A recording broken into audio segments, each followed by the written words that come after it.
Nate Gallup 21-0. Matt Guy beats Hunter Thorne 25-0, and Matt Guy beat Caleb Avery 24-1. Keep in mind, these are 10-round limited games. 10-round limited games. And this is going to be a good one here. Two great players. We'll keep you updated on the score throughout here. Oh, Matt Guy with the backside airmail. Absolutely gross to start this one. Right? I wasn't even ready with the replay. I didn't know we were going to need it on round 2. We got to get into it. These guys can't be hitting these big shots already. It's unfair. It's unfair. So we are getting in here, heading into round number 3. Round number 3 here.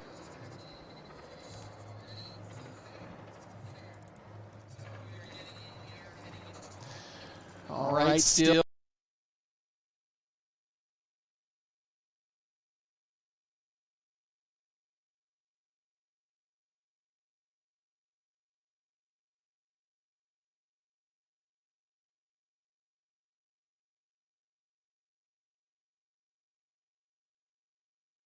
First. There's a block right there, lane side. That guy just strips around it. Rawls trying that little cut. He's trying to gather that bag.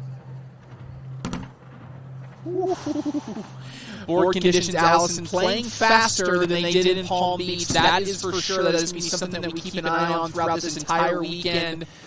Bags are flying up the board a lot faster in this dry climate. Much faster. And Alex Rawls is going to have an opportunity right out of the gate to maybe get a couple points. He's going for a collect. No, he's going to give Matt Guy a single point, 9-8 on that one. And as we head into the next round, round number 4, 1-0. We'll keep you updated on the score. As Corey in the truck has got us. He's working hard over here.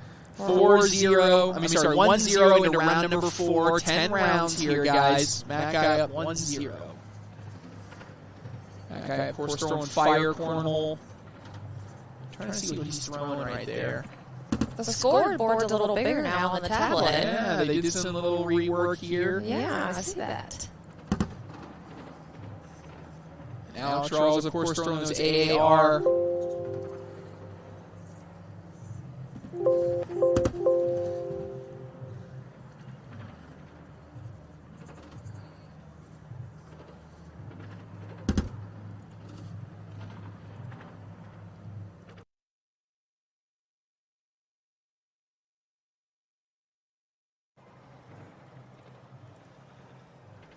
I'll keep the chatter down until the echo resolved. Everybody says my robot voice isn't something they want to listen to. Yeah, Corey's here looking at everything. Nothing's changed from the last live stream to this one. However, everything's wrong.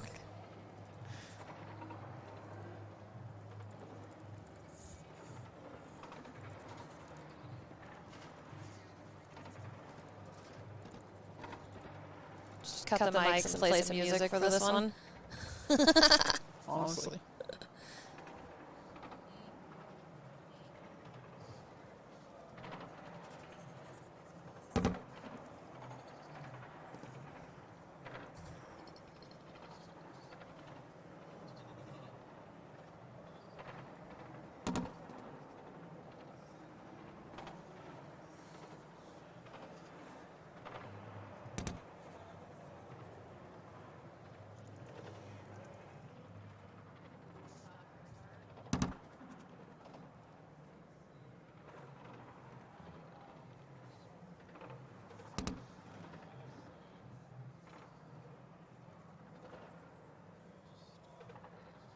All right, here we go. We'll be in round 3. 3-1. Alex Rawls, 5-2. Taking the lead.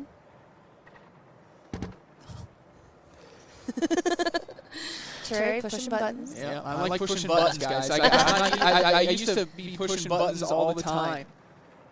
And now I really like there's a lot more buttons.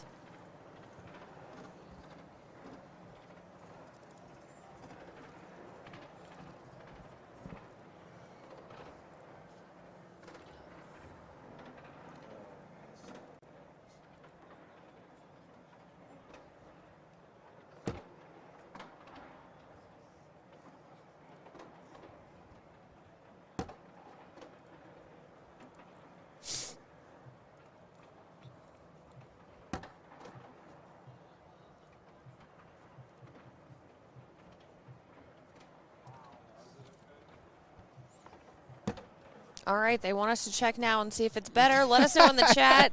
Are you still hearing an echo? Yeah, they're like screaming at us over here in the chat. Well, we'll get it. We'll get it.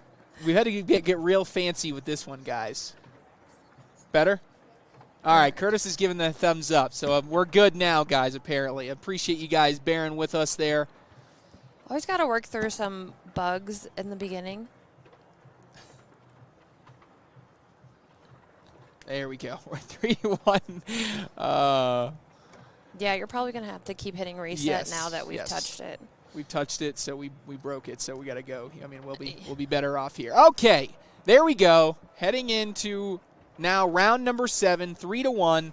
Everybody says we're better. We had a little slow start there, Allison, but we're rolling now. It always happens like that. As soon as we go live, there's always something that is like going crazy. Well, I gotta give props here to Corey and to Curtis. This is Curtis is working from our production team here. We got kind of thrown a curveball. No internet at the venue, so we are actually. You better believe. I want to blow your minds what we're doing with the stream, ladies and gentlemen. If you're listening in, we are sending this stream across the country to Indianapolis, and it is being remote, then streamed out to all the different platforms. So we are truly a nationwide stream right now. As we get in here, round number 7, it's 3-1. Alex Rawls has got a lead. This is winner's bracket. Where's the tugboat? Oh no, the tugboat. Oh, and we got some awkward knuckles. Look at this. Everything's turning up now for us, guys. You know, that court 1 over there keeps stealing our games, Trey. They keep stealing our games? Yeah, they stole. They took Blaine also. Oh, my gosh. All right, 3-1 as we get in here. 3-1 in round number 8 now. It's crazy. A low-scoring game here is insane. Let's see. This is... Back and forth we go. Again, just 10 rounds here. Alex Rawls had one of the most successful entire events at Kickoff Battle without making the broadcast. He was just a game short in a couple different events, but had a really strong finish. Obviously, Matt Guy. I expect Matt Guy to have a really good, successful weekend because the boards are playing much faster. And this is a big shot here in round number 8 for Alex Rawls. 2 bags sitting in front. He's going up, and he hits the backside airmail and leaves it. If Guy can do the same, he'll tie this game up at 3. Guy's going up, and he hits the backside airmail. That is 2 of the best players in the world going head-to-head. 2 nasty airmails. Making it look easy.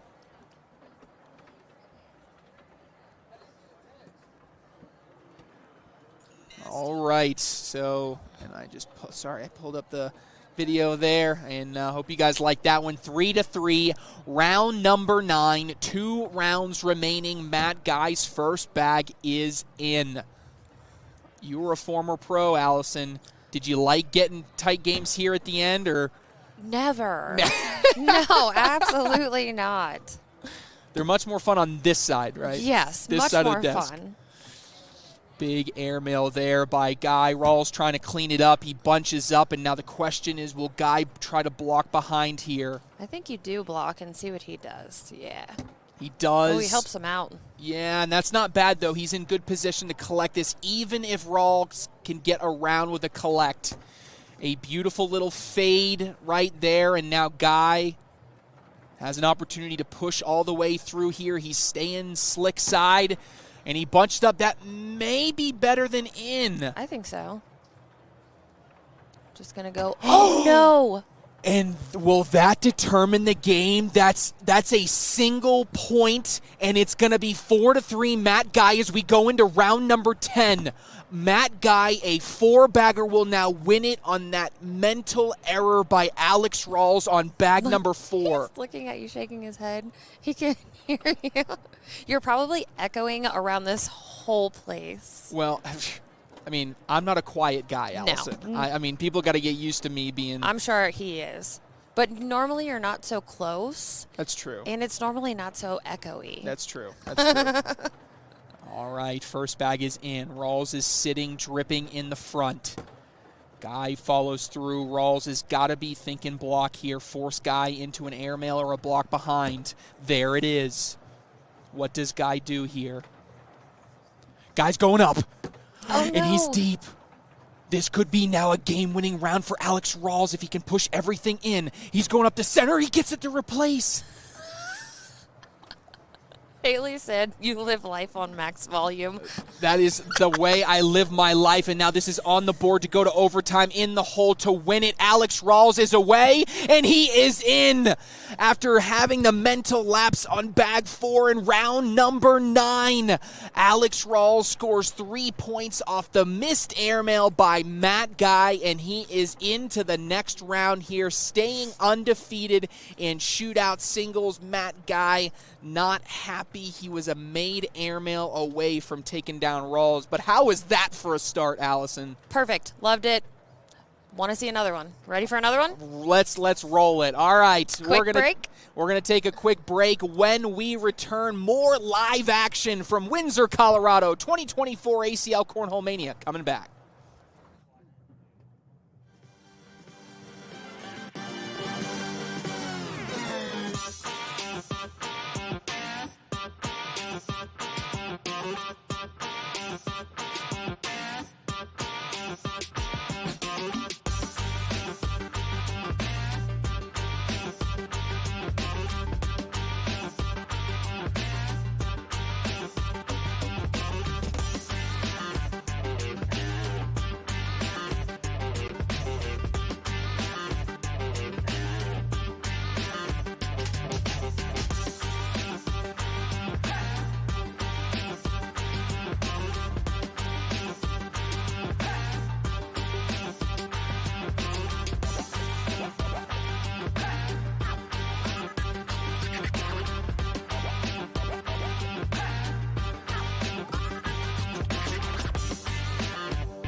What's up, Cornhole fans? Welcome back here inside the Future Legends Dome here in Windsor, Colorado. It is my first time in the state of Colorado, Allison, and I am loving it so far. I love how pretty it is. You know, I've actually had good food already since I've been here. I checked out. So have I. You know, I had one spot in Denver that was not. It was like I picked up Amanda from Boulder, University of Colorado. Very nice. Highly recommend. Happy to be here. Again, Trey Ryder joined alongside Allison Baldwin. We are making our way through Shootout singles. You just saw Alex Rawls squeak by Matt Guy 6-4, an absolute barn burner. And next up, these bags are live in this matchup in between Adam Hissner having himself a great start to the season, taking on another Rawls. We got back-to-back Rawls on the court. Alan Rawls this time in. Adam Hissner is going to start us off with a nice 4-0 lead here in this Shootout singles matchup. Appreciate all of you tuning in, no matter where you are watching from. We will be here live on Facebook, YouTube, and ACL Cornhole TV all weekend long. If you're in the chat, we're watching the chat. I'm trying to watch it a little bit, but you guys are being so supportive today once we got past the echoes. Yeah. So we appreciate your patience there, but this is going to be a good one. Allison, any thoughts in this initial game here between Hissner and Rawls? I wasn't expecting a 4-round difference there in that first round. Yeah. I'm surprised about that. Yeah, a big round here early for Hissner as he lays a block there on bag number 4. This feels airmail coming here for Rawls. No, he's staying. Ooh, that was interesting. That was low. That was low. Maybe he was trying to rodeo it in a little bit. Yeah, that's exactly what I think he was trying to do there. Low line drive, just rims out of the hole there. Hissner have first bag again. Titan thrower. Looks like he's throwing those Titan darts. Newer bag. On the other side, it looks like we have that Ultra Viper R being thrown by Alan Rawls, and he's off to the left-hand side again. B-block working.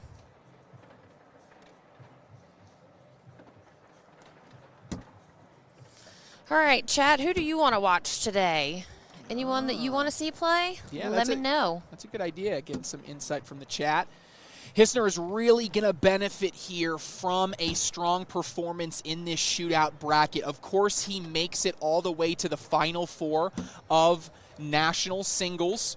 We love that game. He had an absolute classic of a match in that semifinal against Jeremiah Ellis to get to the final. Ellis is able to outlast Hissner, but Hissner in particular had a really good national finish and not a great shootout singles finish. And with only one shootout on the season counting for pro points, Adam Hissner in particular, if he can have a strong finish here, we will see Hissner skyrocket up those rankings. And when it comes to national singles tomorrow, would have a very high seed. So him being undefeated at this point already, looks like he's already won 1, 2, 3 games. This would be game number 4. He'll be a really high seed tomorrow, Allison, especially if he can get this win. Alan Rawls going with a big push, and he's able to get them all. Hissner just going to go up the middle. That's a big win. He's a little bit disappointed, but hey, big bag earned it for Alan Rawls, and he will get himself on the board. And with Adam being a former shootout winner, I expect him to do well. Yes, he has been a shootout singles champion back in 2021, of course. An absolute classic of a match, down by 3 in round number 10 against Frank Maudlin.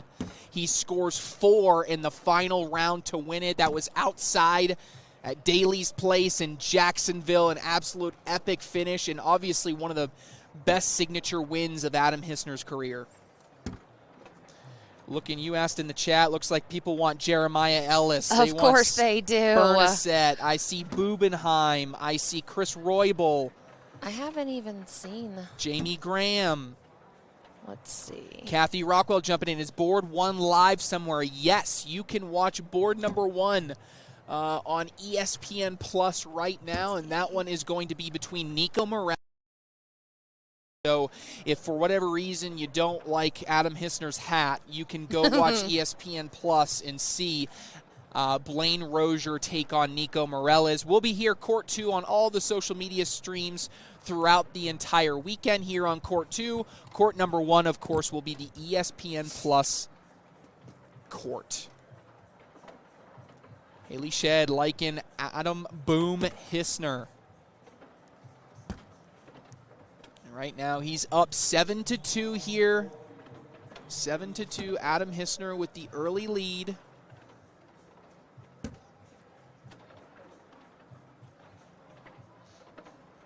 7-2 in round number 6. He's got another bag off that backside. And is that going to be a couple more points? Alan Rawls trying to creep back into this game.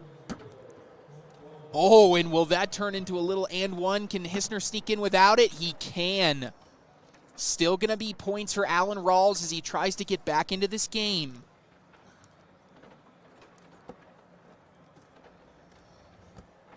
Five to 7. Rawls trying to get back into it. We are into round number 7. 4 rounds remain. Again, this is in bracket. Hold on, I lied. I almost lied to you. What bracket is this in, Allison? It should be, it's C. Bracket C. Okay, this is bracket C. I'm just looking in the other brackets real quick. Bracket A, Jeremiah Ellis, Cameron Kingfisher, Justin Carpenter, Andy Noyes, Cody Henderson, Gavin Cano, Sammy Soto, and Zachary Lewis, still the remaining undefeated players in bracket A. Of course, you can look at all these brackets on the Fan Zone app. Bracket B, Colby Shearer, Matt Abernathy, Nico Moreles, Blaine Rozier, Jason Frady, Devin Harbaugh, Miranda Coy, and Braden Wilson, all undefeated in bracket B. Jumping over into bracket C here, as it's a 9-5 lead for Hissner. He gets a couple more. Bracket C, the remaining undefeateds in the winners bracket: Eric Davis, Trevor Kufis, Dean Norton, Nate Long, Dalton McClem, Ernest Cisneros, Adam Hissner, and Alan Rawls. Winner of this game in particular will play the winner of Dalton McClem and Ernest Cisneros here in bracket C. And then finally on bracket D, which is what we just had a little bit ago, Ethan Walker, Trey Birchfield, Chris Roybal, Tanner Halbert, Eddie Grindersleeve, Jacob Gore, Alex Rawls, and Corey Morrison. So each of the 4 brackets has 8 players remaining that are undefeated, and then still plenty of people alive in the elimination bracket. We're just getting underway here in shootout singles as Alan Rawls misses an airmail deep off of the back. I have asked, oh, there we go, they're assigned. Jeremiah Ellis and Cameron Kingfisher next up on this court. Well, there you go, Ellis. You guys are yelling in the chat. So are they going Gavin, Cano, Cody, Henderson? Who do they get over there on ESPN Plus court? Did they ask? Who did they ask for next? They want the winner of, let me make sure that my bracket is updated before I. Meanwhile, these guys go back and forth. It is a 9-5 game in round number 8. As Hissner drips in. Oh, that's a short miss. Rawls not happy with it.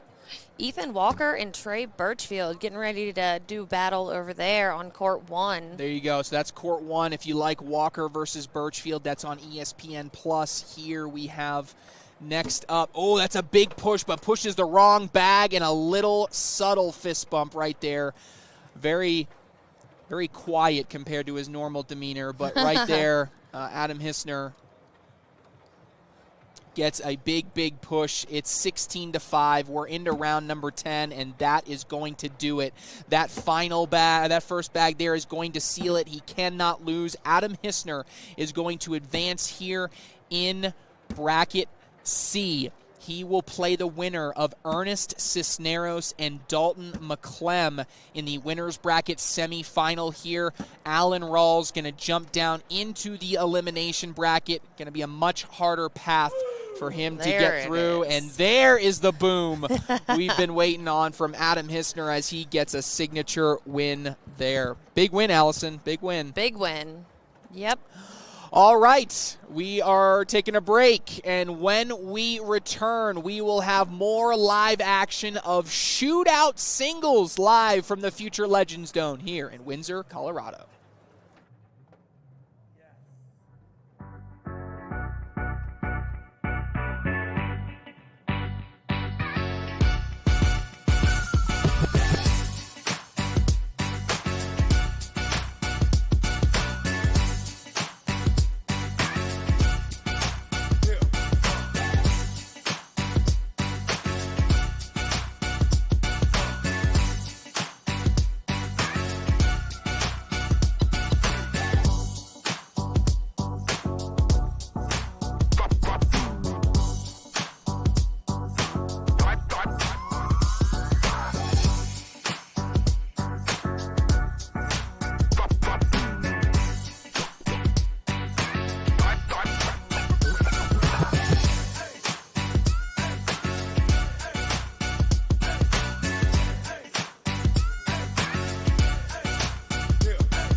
All right, Cornhole fans, welcome back here inside the Future Legends Dome in wonderful Windsor, Colorado.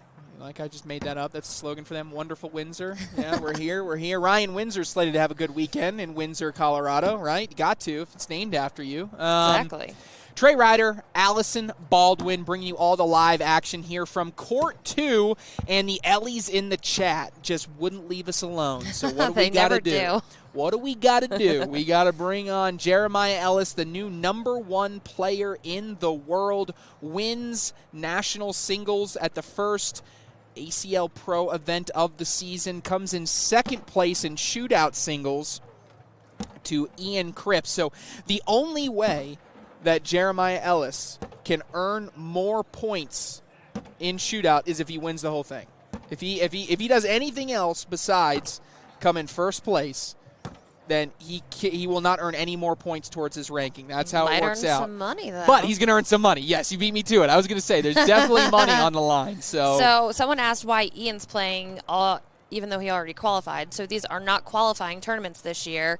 They are cash payout tournaments. So if you win one, you can win them all. Exactly. So the idea was consolidating all of the pro events into one single series. So there's no more shootout championship at the end of the year. It is just part of the pro tour. So unlike last season, shootouts now count 4 points. So they're both an opportunity to get an ACL title as well as an opportunity to earn points and earn some cash, obviously. So these guys are finishing up some down and backs here. I believe they were going down and back twice. Ellis took a little bit extra time getting to the court, so we're just getting ready to go in here. But let's hear some predictions in the chat. You guys, Cameron Kingfisher out of Oklahoma, great thrower.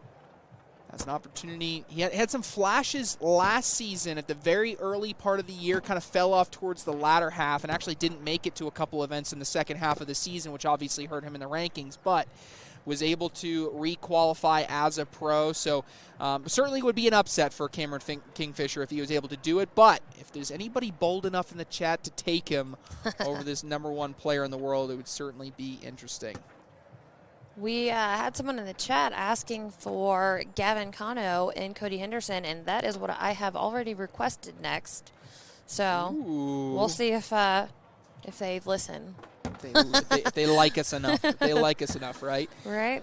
I believe Jake didn't take it. I think by the comment underneath, I think we beat him to it. Yes, he absolutely Finally. wanted it. So this is, I believe these bags are live right here. The bags all stacked up on that left side, and right now, Ellis able to sneak it in. This could be a big round to start the game for Ellis, and he pushes it off to the right. And that really lets Kingfisher off the hook here, at least early in this game. There was an opportunity to really score some big points, and that would have been a huge mountain to climb.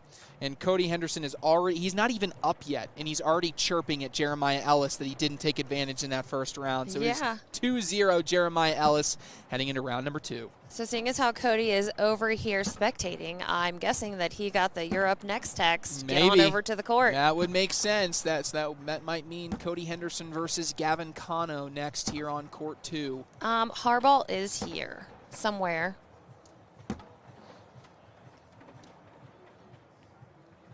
Doug Neal says Trey has some pull. You would be surprised how little pull that I have on a lot of these. Like, I don't know what buttons work on the live stream. I used to like bring all the equipment myself, set it up, hit all the buttons.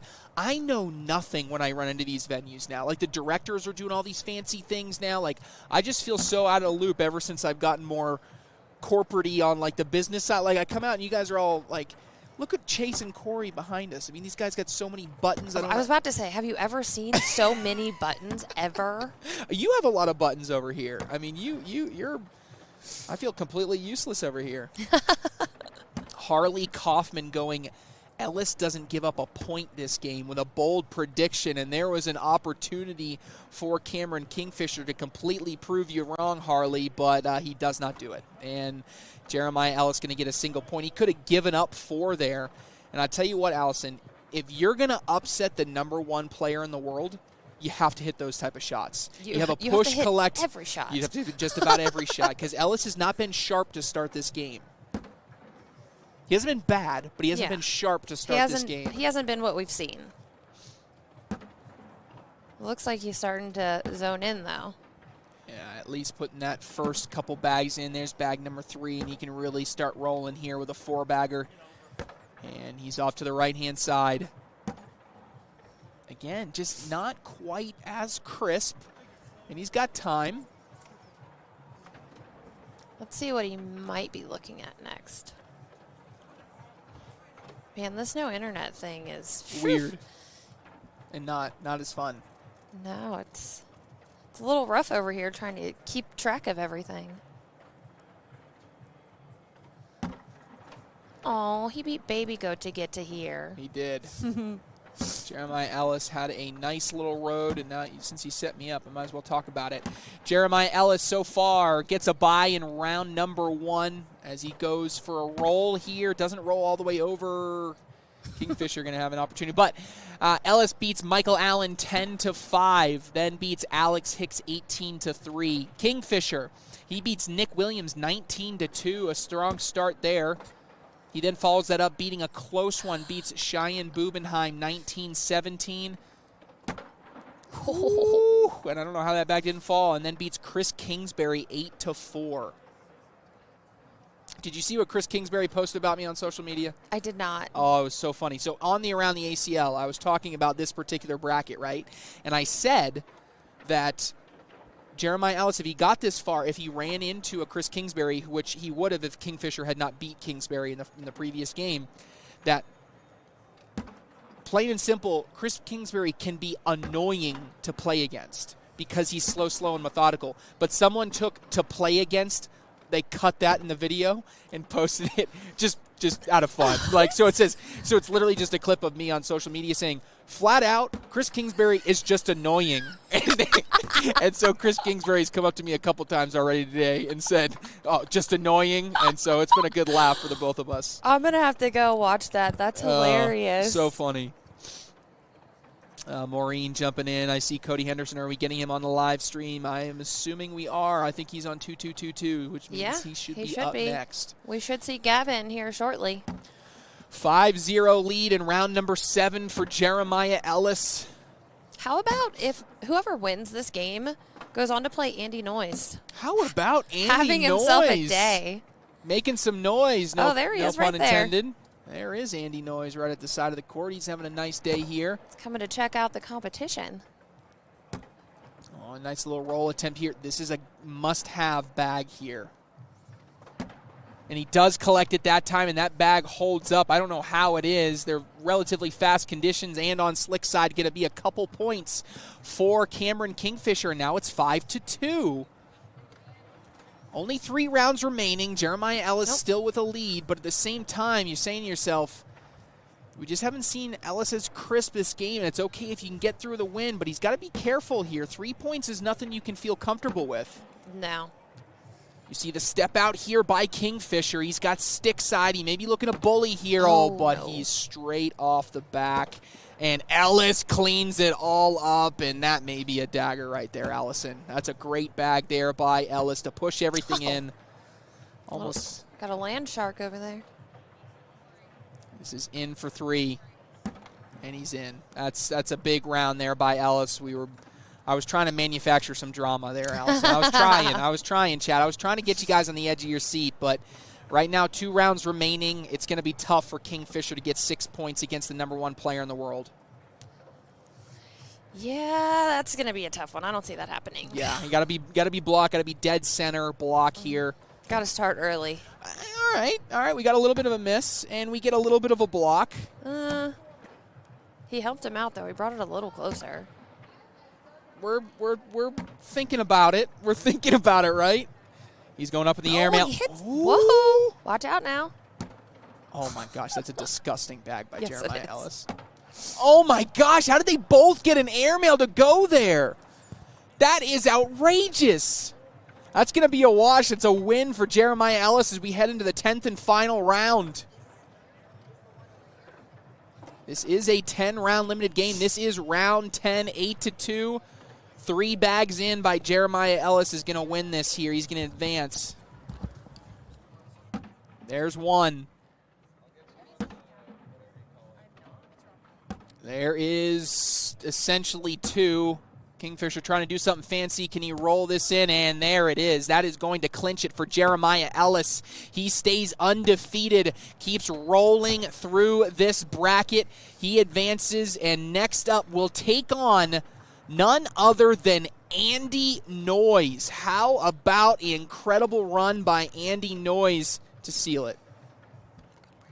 All right, we're going to break. We'll be back here in just a minute.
What's up, Cornhole fans? Welcome back here to Windsor, Colorado. More live coverage of day one of the 2024 ACL Cornhole Mania. The Cornhole Mania always brings us something special. A couple years ago, we had Matthew Creekiller come out of nowhere. He took down that big event. You want to know what I did 3 years ago at Cornhole Mania? What? Today, 3 years ago. Cornhole Mania, Vegas. Got married. You got married. That's yes. right. 3 years ago today. Shout out. Shout out James Baldwin for putting a ring on it. Sorry, I'm in Colorado, babe. Yep. These are just down and back that these guys are doing right now. Down and back as we go. Gavin Cano versus Cody Henderson. The chat was screaming for this one. Not really, but they were yelling for it. Will says the commercial breaks are too long. Well, tell the players to move faster, and then we can make them shorter. How's that sound, Will? More player interviews. They just want us to work nonstop. Yeah, it's all right. We'll keep you guys interested. I promise. We'll try to deliver you some entertaining action here as we get. This is a second down and back here for Henderson and Cano. Gavin Cano, of course, having a fantastic national singles. He makes it all the way to the finals. I mentioned this about Adam Hissner in the previous game, Allison, but Cano is in the exact same position. He had a phenomenal national singles. It was his shootout singles that was not great because shootout singles only counts your single best finish. If Gavin Cano can have a strong finish here in shootout singles, he is going to skyrocket to easily be a top 5 seed when we talk about going into national singles tomorrow. So that is even more motivation for him. Not that he didn't have the motivation to succeed here, but there is that added level of motivation to set himself up for even more success tomorrow as we get into national singles. He's been so consistently good since last season. We saw before that, he had good runs, him, and when he played with Vincent, they would make good doubles runs, but he's been so consistent lately and just staying at the top of everything. He has been so good. Heartbreak to watch him come up short, when he did at the national singles broadcast against Jeremiah Ellis. But I will say, for him to bounce back in the very next day win open singles shows a lot of grit and a lot of toughness out of Gavin Cano. A lot of mental strength. Absolutely. All right, they've done their down and backs. Gavin Cano, Cody Henderson. Ladies and gentlemen, these bags are live. Let's get some score predictions in the chat. 10 rounds. Winner gets a shout out from me. Nothing else. Cody Henderson throwing cat bags? Is he really? Oh, yeah, he is. What's going on? I know this year he's taken the approach of not. I don't know if he didn't want to or didn't get one, but he doesn't have a bag sponsor this year. And so I think he's kind of saying, I'm going to throw whatever I can throw. Oh, my goodness, the social media team has just come up to me with a dozen of these cookies. And if they open that box near me, I will kick them out of the building. That's the place that I went earlier. It is. We got 21-17 Cano, 21-5 Cano, 8-5 Cano, 9-8 Cano, 10-6 Cano. They're wafting you with the smell over there. Yes, that is. I will not be looking at those in any way, shape, or form anytime soon. We're underway here. That's a good start there by Cano. Henderson trying to answer, and he does. I ate like a piece of the one that I had earlier, and did you see that? No, I don't have. What did you do? He went straight to the camera, and I flipped it. I should have left it. Oh. I didn't know he was going to do that. Cody Henderson giving us a little bit of a smirk. He knows. He did. Oh, we got a little bit at the end. Yeah, I just saw it come through. We got a little bit there. Yeah, we're a little bit of a delay. Yeah, but I love to. Cody. What I love about Cody in these round-limited games, he's going to be quiet here for the first 4 or 5 rounds. But if it's close and we're in round number 7, round number 8, he's going to start talking out loud. He's just loud enough for Gavin to hear him. So we'll see how the game headphones progresses. Yes, he does. But he knows. He came prepared for Henderson. Something tells me he'll talk loud enough that Gavin can hear him. And the animation also will let Gavin know that he has something to say. And a lot of you going with Gavin Cano here. No surprise on a lot of those predictions just because Cano has just been so good really the past month, but honestly the past 6 months. I mean, Gavin Cano has been so good right there at the end, whether it's in singles or in doubles. Cody almost won his bracket also in singles. Yes. Was that shootout or national? No, that was national because I believe, didn't he beat Braden Wilson in game 1 and then lost the second game? Yeah, the fun game was him and Fisher. Yes, that is true. That was was a good word for it. Oh, he doesn't go back at the camera. And we got no score as we head into round number 3. Both players still trying to see who's going to strike first. Court 1111 is on deck for ESPN. That's what that means. So if you look on the bracket and you see 1111, that means it's the next game up on Court 1, which is the ESPN Plus court. If you look on the brackets and you see 2222, that means they're next up on this court here for the social media court. As we look through these brackets, we are here in bracket A. Bracket A. So this is the same bracket that we just had Jeremiah Ellis. So Jeremiah Ellis is one of the 4 remaining players undefeated. So there's only 3 undefeated players left outside of this game. Jeremiah Ellis, Andy Noyes, and Sammy Soto. Okay, the 4th would be the winner of this game. So the winner of this game will be one of the 4 remaining players in the winner's bracket without a loss.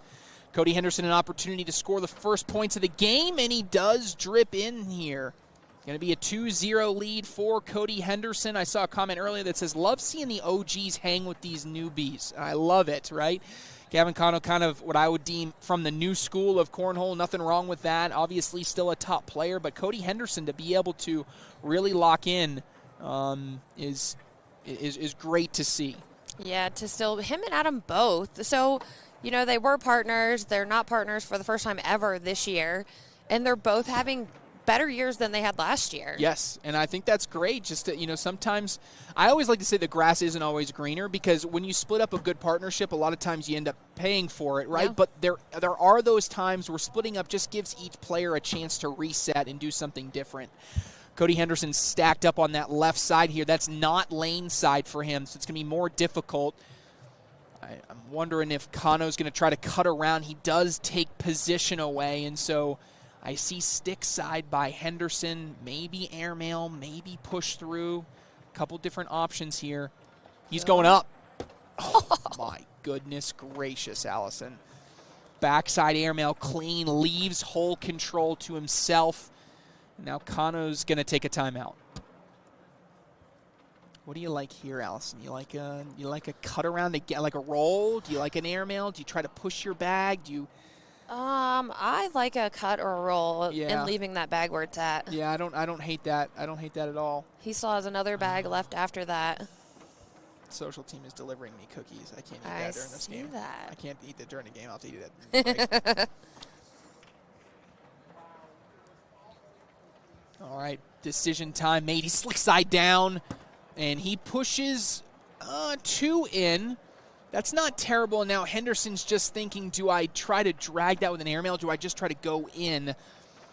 At worst, he wants to get out of here with a wash. Yeah. Obviously, he'd love to score points here. I just don't know how aggressive you want to be on an airmail at this point. He's just going to go with the slide. He goes in. I think that's the right decision. Cano could take this bag, but I think Henderson is playing the odds that even a push here would actually collect Henderson's bag as well. Cano's away and pushes 2 for 1, and Henderson, a small fist bump. He likes that result. He's going to go up 4-0 here heading into the next round. Braden Wilson does take down Miranda Coy, so he is into the final 4 of the winner's bracket for bracket B. Also in bracket B, Matt Abernathy and Nico Moreles, 2 of the other undefeated players left. Again, the next game that we have up will determine that 4th and final undefeated player in bracket B. That'll be Devin Harbaugh versus Jason Frady. That'll be the game that we bring you next. Into bracket C. Bracket C here. As I get this one pulled up. Eric Davis going head-to-head on court 1 against Dean Norton. On the other side of the bracket, the only other two remaining undefeateds, Adam Hissner and Ernest Cisneros. How about Ernest Cisneros making a deep run there, still undefeated in bracket D. And then finally, bracket C. And then finally in bracket D, we have a final four of the winners bracket as well. Ethan Walker about to go head-to-head against Chris Roybal. And then on the other side, Alex Rawls going head-to-head against Eddie Grindersleeve. Ooh, Eddie, huh? Steady Eddie making some progress. Another double four-bagger wash there.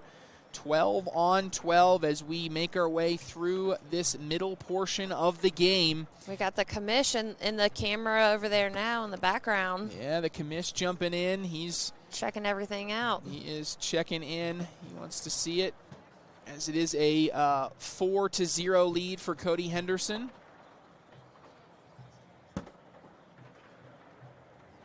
We're working on the scoreboard. It's 4-0. Cody in the lead.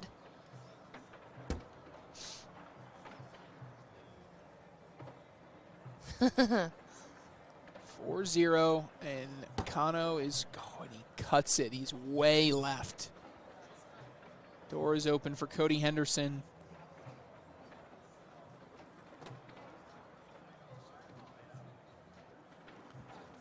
He's going slick side down, trying to push it all, and he just gets kicked. It's not the end of the world. He did knock in Cano, but with Cano on that bag off the back, Cano trying to make it harder on Henderson, but in the process, he kind of sits in there, and Henderson's eyes went big. I mean, he kind of likes that because now he has the opportunity to make real big points out of this. And maybe bully that out even a little bit. Probably not enough that Gavin won't be able to go after it, but... What, is he throwing copycats? Yeah, he is, actually. That is what Adam's throwing. Oh, what a replacement there by Henderson. He wanted it to go all the way through, but I actually don't hate that position. This is going to be a tough collect for Gavin Cano. Big bag, slick side down, he's off the back. That's going to be a 4 spot, and the headphones immediately come off for Gavin Cano. He does not like that at all. I'm betting Cody's loving that, though. Oh, yeah. He's like, I don't even have to talk. That's a big 4-point round. Going to make it 8-0. Cody Henderson out to a lead here. Someone said you can't bomb on the scoreboard when the boss comes in. He's the one that broke it. I broke it. It was me. I was pushing some things. I pushed too many buttons. 8-0, Henderson over Cano. Round number 7. 4 rounds remaining here, and Cano immediately going into block mode. 4 rounds remaining, trying to make up some of this ground. He's his own lane side, though, but Henderson not happy with that. This is a tough, you can't really cut. You really have to do more of a traditional roll here if you want to try to get over it. But instead, he just kind of lays there, and I think Cody may be okay. Cody's doing some, looking up to the sky. That tells me he's doing some calculations in his head. He's going to take a timeout. He gets 4 of them. He's going to look at it now, trying to decide what he wants to do. Allison, you know, I think the best play here, honestly, is probably staying in the center, right? Because if you stay in the center, even if Gavin Cano turns around and hits a great airmail drag, you still have position. I know you don't want to give up any points at all, but Gavin Cano does have the good position in this round. Really, you just want to try to limit the amount that Gavin Cano can score. Yes. You're up 8 in round number 7, and you only have to go to 10. So, yeah, I'm thinking, like, if you lay up here in the center, like, odds are you're giving up 2, which you can live with. Yeah. Cody is this year going with, I'm going to throw whatever bag I want to. He doesn't have a bag sponsor, so he's just throwing whatever he's feeling that day. Now, Gavin Cano going to take a timeout. Now, I didn't like that result. Whether or not it was a good decision to go slick side up the middle to take everything, that's for Cody to dwell on. But here, I mean, you pushed everything up. You got Gavin's bags closer to the hole. I don't know if that means I want to go airmail drag here. Does he want to roll? He's got 2 bags remaining, so in theory he could roll here to keep his position and then try to go with the dagger of the airmail on the last bag. Yeah.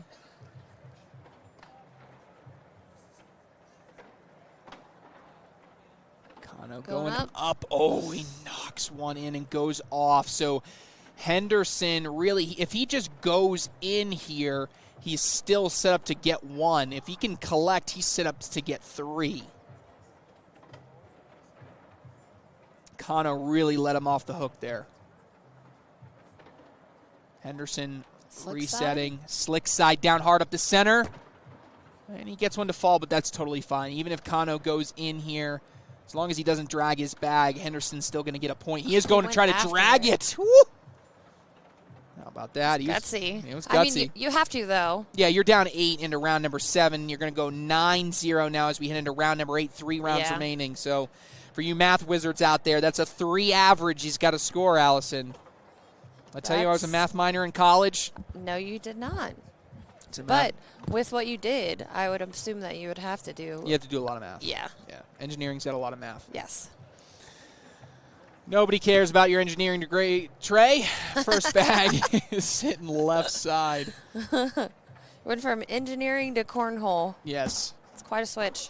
Yep. Anthony Ione did the same thing. That's why we bond. We bond over engineering because he's an engineer now still. Nice. He's way smarter than me, though. Way smarter. I'm just better at faking it than he is. So he's actually smarter. I'm just better at faking it. Cody Henderson resetting here, deciding what he wants to do. He is going up on the airmail, and he hits it. Leaves the bag there. I still think it might be draggable, but you're going to have to hit that back left side. Cano cuts it in, and the question is, does Henderson want to do the same thing?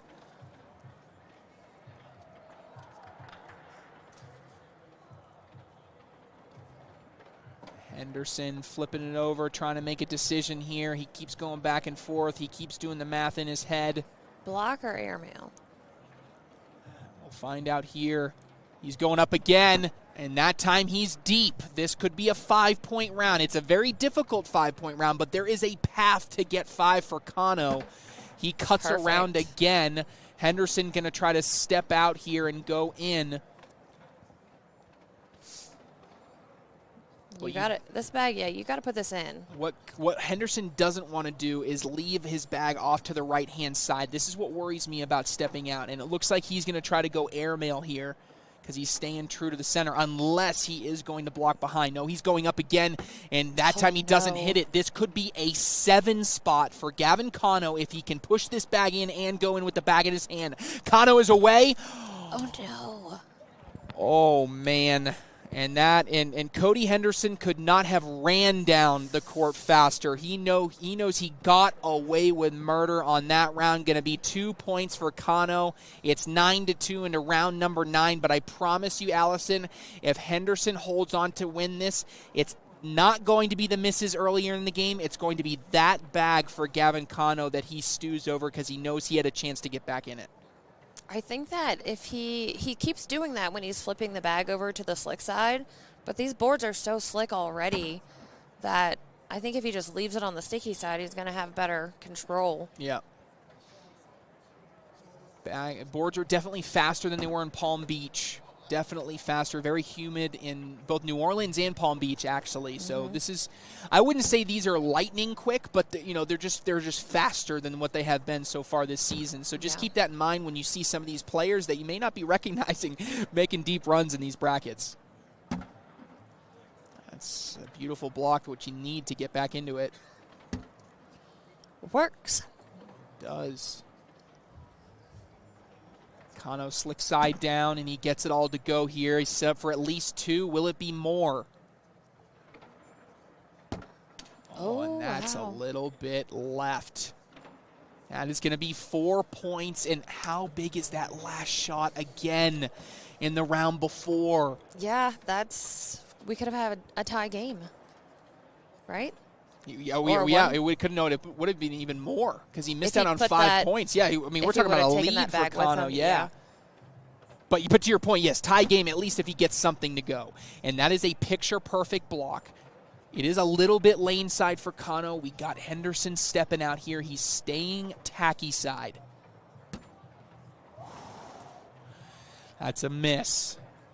Cano's got an opportunity, but Henderson still can afford to give up 2. He just can't give up any more. But he hits the and one! What a gutsy bag by Cano to try to set him up for 3 points. You have to. It's round 10. What? Go big or go home right now. You said it. And he gets the bully. What a bag by Cody Henderson to take position away from Cano.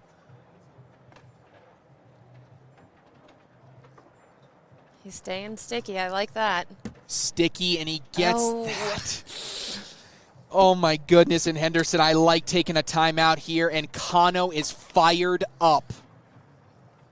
All right, so in this situation for Henderson, I like going all the way through on your side. I know it's still collectible for Cano, but what I don't want to happen, Allison, is I don't think you want to stay in front, because if you end up staying in front, I think Cano can hit an airmail drag to possibly win this game and put you out for a bad push. I like trying to go all the way through, maybe a slight step out or staying skinny, hard up the center, not super hard, but see if you can follow your bag all the way through.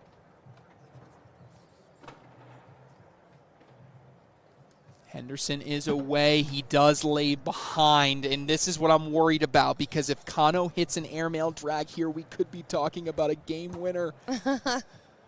Cano's up, and he is deep off the back. That is a 5-point round to Cody's 4 at the moment. I believe that is actually it. Yeah, and they just did the math. Oh, what could have been an absolutely insane ending. I mean, an and one. What a shot by Cano to keep himself in the game. But Cody Henderson is going to squeak by and hold on to it against Gavin Cano. Man, we've had some great games to start so far, Allison. We are getting ready to bring you Devin Harbaugh taking on Jason Frady. We're going to take a quick break, and we'll be right back.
All right, Cornhole fans, welcome back here inside the Future Legends Dome. And Allison's going to take this while I push that play button on that camera.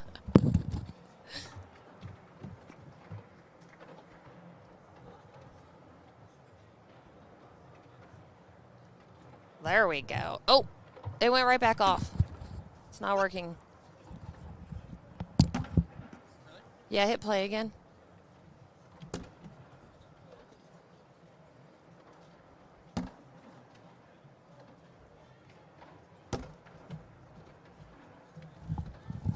That's the fastest I've ran. All right, we are live here. Another kind of interesting deep run here by Jason Frady. Had a couple deep runs by some unsuspecting names. Yeah. Oh, and Devin Harbaugh just sneaks around there. Going to be a good start there for Devin Harbaugh. Yes, Tony Hughes, he stole my thunder. Jason Frady is 2 weeks off of an appendectomy. Talk about quick recovery. Right. And he said today when he was talking to you, I'm glad it's round limited. Yeah. Only got to play 10 rounds a game here for Jason Frady, and as we head into round number 2, it is Devin Harbaugh with an early 3-0 lead. Jason Frady trying to continue this little run he's got going on here. How about Jason Frady? And if we look into the bracket, we are in bracket B here. So bracket B, the winner of this will take on Braden Wilson. Braden Wilson, and that will be a Final Four of the winner's bracket in bracket B.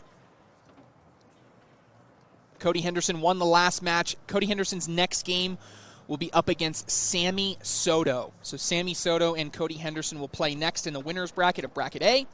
Some score updates around some other games as we're early in this one.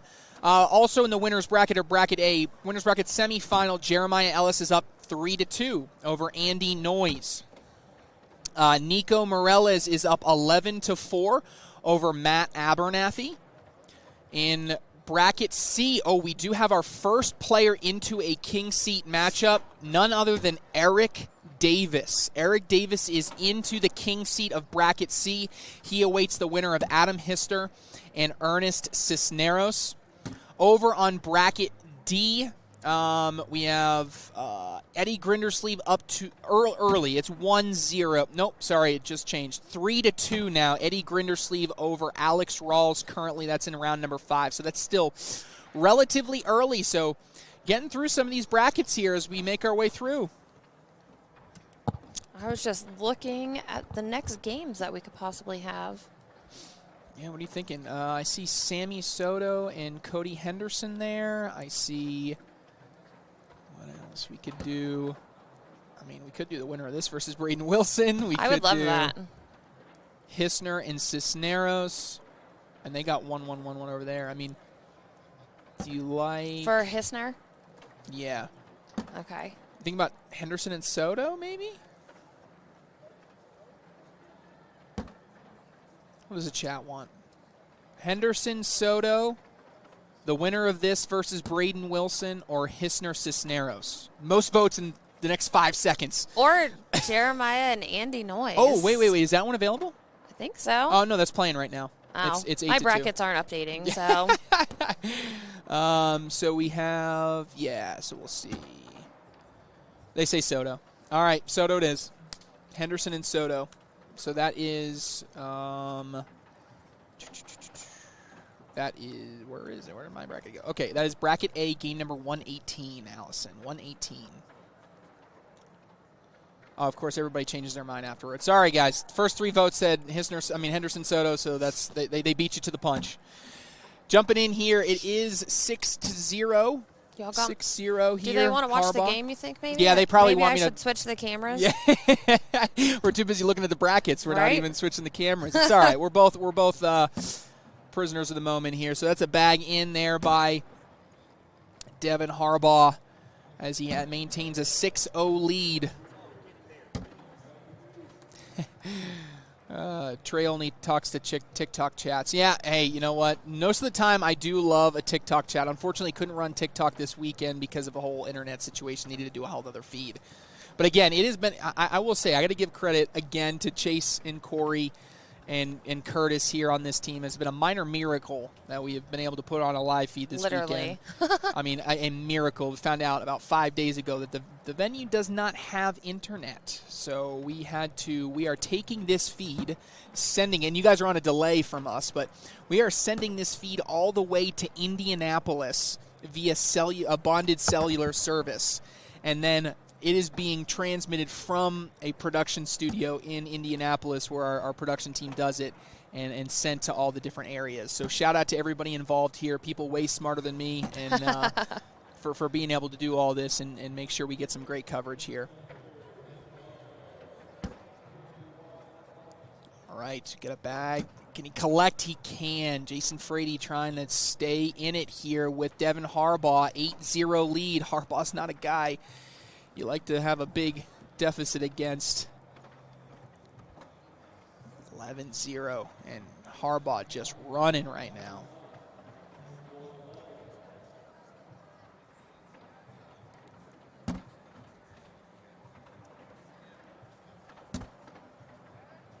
Beautiful block there by Frady, trying to make Harbaugh do something different, but man, not only does he get a replacement there, he gets the V formation out of it, and Frady gets kicked. Wow.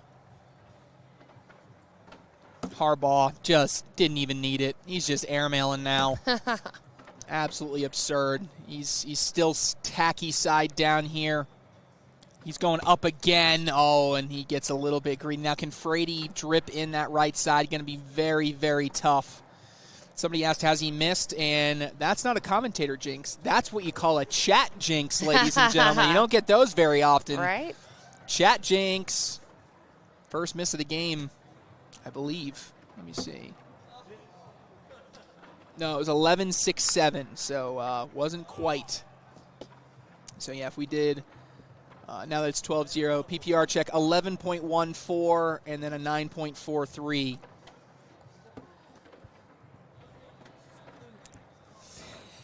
$12-0 as we head into round number 8, and 3 rounds remaining. Again, those math majors out there. I was a math minor, but I wasn't a math major. Those math majors can do that math and tell us that's 4 points around you're going to have to score if your name is Jason Frady if you want to stay undefeated in this bracket. Someone earlier asked what type of engineering you did. I was a chemical engineer. Going up, hits it. Big backside airmail, needed it. He's sitting off that right side. Would not surprise me if Devin Harbaugh, because he's up 12-0, decides to go after this. Not a smart thing to do. You should just slide it in, but it doesn't matter. He's feeling it. He is going up, and he hits it. Why not? And that's why he does that. Yeah, and Frady just has to shake his head and look out and be like, come on. You didn't have to do that. Right? That was just mean. So it looks like they have Hissner and Cisneros on deck for us. Ooh, okay. Cisneros and hit. Okay, so we got none of those options. That's guess, great. I like it. I like it that we went with the opposite of the two that people were debating between. That's what I'm talking about. The game that we wanted, he had been waiting for like an hour. Oh, okay, got it. So they decided just to not make him wait anymore and let him play. I like it. Get Ernest Cisneros on here for the first time. Harbaugh. Going up. Oh, and he hits that backside air. He doesn't even need these. Doesn't even need them, Allison. Just showing off. We just got called Wally and Mish. And I know it's Adam Deere, so I know he knows it's not Wally and Mish, which is the funny part. I get called Mish all the time, and I'm like, yep, that's me. That way, if I say something they don't like, they think it's her. There you go. 15-0 heading into the last round, and this is mathematically over, folks. Devin Harbaugh cruising here in through this bracket. He is absolutely cruising. He will now take on Braden Wilson. Braden Wilson will be the next opponent for Devin Harbaugh. A rematch of last weekend. Yeah, they had those in two insane singles games. That is right. That is absolutely right. Score update, Nico Moreles does take down Matt Abernathy. So Nico Moreles is into his king seat. Jeremiah Ellis takes down Andy Noyes. He's into the king seat. And let me see if these other ones. Alex Rawls takes down Eddie Grindersleeve. Alex Rawls is into the king seat as well. Wow. And that's going to do it. Devin Harbaugh takes it down. He keeps rolling through the winner's bracket. We are going to take a quick break, and when we return, Ernest Cisneros versus Adam Hissner live on Court 2 here, Cornhole Mania, Shootout Singles.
All right, Cornhole fans, welcome back here inside the Future Legends Dome, and we have another winner's bracket game to bring you here. We have Adam Hissner versus Ernest Cisneros. What a run by both players. Let's take a quick look at it. Ernest Cisneros, first game, 21-0 against Kimberly Glass. Then he takes down Jeremy Frazier 7-5. Then takes down Ryan Smith 20-9. Then Dalton McClem squeezes by him 11-10. Adam Hissner, we've already seen once today. He beat Tony Forbes 9-2 in his first game. Mike Ferreira 14-0. Carter Bennett 12-1. And then most recently, which was on this live feed court, 16-5 against Alan Rawls. Game in front of you to go to the king seat, Allison, to take on Eric Davis. Eric Davis. Everybody itching to get against the magician there. Quick look at the brackets as we get underway here. This next round between these two guys will be live. Next round will be live. As we look at bracket A, looks like right now Sammy Soto is up 9-3 in round 4 against Cody Henderson. The winner of that game will play Jeremiah Ellis. We will have that on this. We will have that on this court. That bracket final. I mean that winner's bracket final. Jeremiah Ellis, the winner of Sammy Soto versus Cody Henderson, will have here on this court. Going into bracket B. Bracket B here. We have Nico Moreles is in the king seat matchup. He's waiting on the winner of Braden Wilson and Devin Harbaugh. That game is on deck for the ESPN Plus court. So if you're wanting to see Devin Harbaugh, Braden Wilson, that's on ESPN Plus after the current game that is happening right now. We've already talked about bracket C, which is in front of us here. The winner of the game that's about to happen will take on Eric Davis. And then finally in bracket D, Alex Rawls is already into the king seat, and he is awaiting the winner of what is happening on ESPN Plus right now, and that is Chris Roybal versus Ethan Walker. Chris Roybal currently leads that one 20-4. Nope, it's over. Just got done. So Chris Roybal and Alex Rawls will be going head-to-head for the bracket D king seat matchup. All right. First round, Ernest Cisneros gets a couple points, 2-0, but then the first bag is clear off the side of the board. Very uncharacteristic of what we've seen from Cisneros all throughout this entire bracket. So again, this is bracket C here.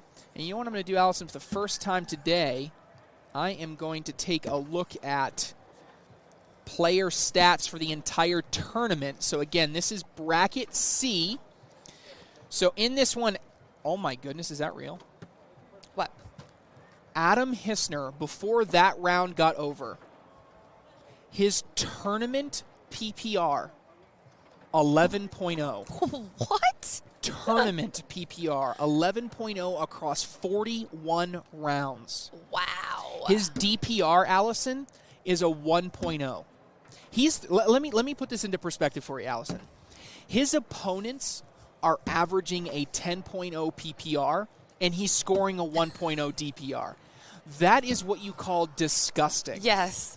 Now, Ernest Cisneros, let's go down. Actually not having a great, not a super high PPR, but a DPR pretty solid. Ernest Cisneros, 9.65 with a 0.52 DPR.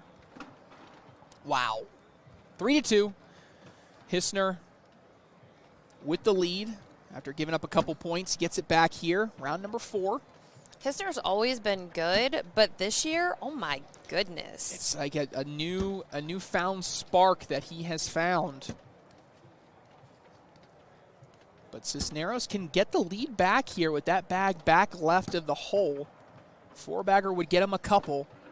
Is Tony Smith here today? I have not seen him. Yes, he is here, but I don't think he, I don't know if he, let me see. Let me see. Let me see how Tony Smith did. He was. Now I got to find him. See, now you're putting on me this goose chase, and now I want to go find where he was. I know he was in the same little. I know what section of the bracket he was in. Tony Smith wins his first game, loses his second one to Dean Norton, and then wins one game in the elimination bracket, and then gets knocked out by Mike Hoffman. So a short day for Tony Smith. Mike Hoffman, huh? Mike Hoffman, how about it? He comes out of nowhere a lot. Mark Richards is still alive in that bracket as well. I love that shootouts are double elimination this year. I never really liked the single elimination shootouts. Yeah, we kept the stack format. I like the stack format. I know some people don't like the stack, but I like it. 4-3. We're getting into round number 6 now. We're now halfway through it, and Ernest Cisneros, how about it? Hanging around right now. Not even hanging around. He's winning. This is a big run here for the rookie. Not the prettiest bag in the world, right? But it's down the middle. Yeah, it's working for him, so. I mean, look at Matt Guy's bag. It's awful. And he figures wins out with it all the time. Yep. Cisneros now with, that bag fell. That was the double clutch. He resets, and Hisner trying to go in for a couple points and retake the lead.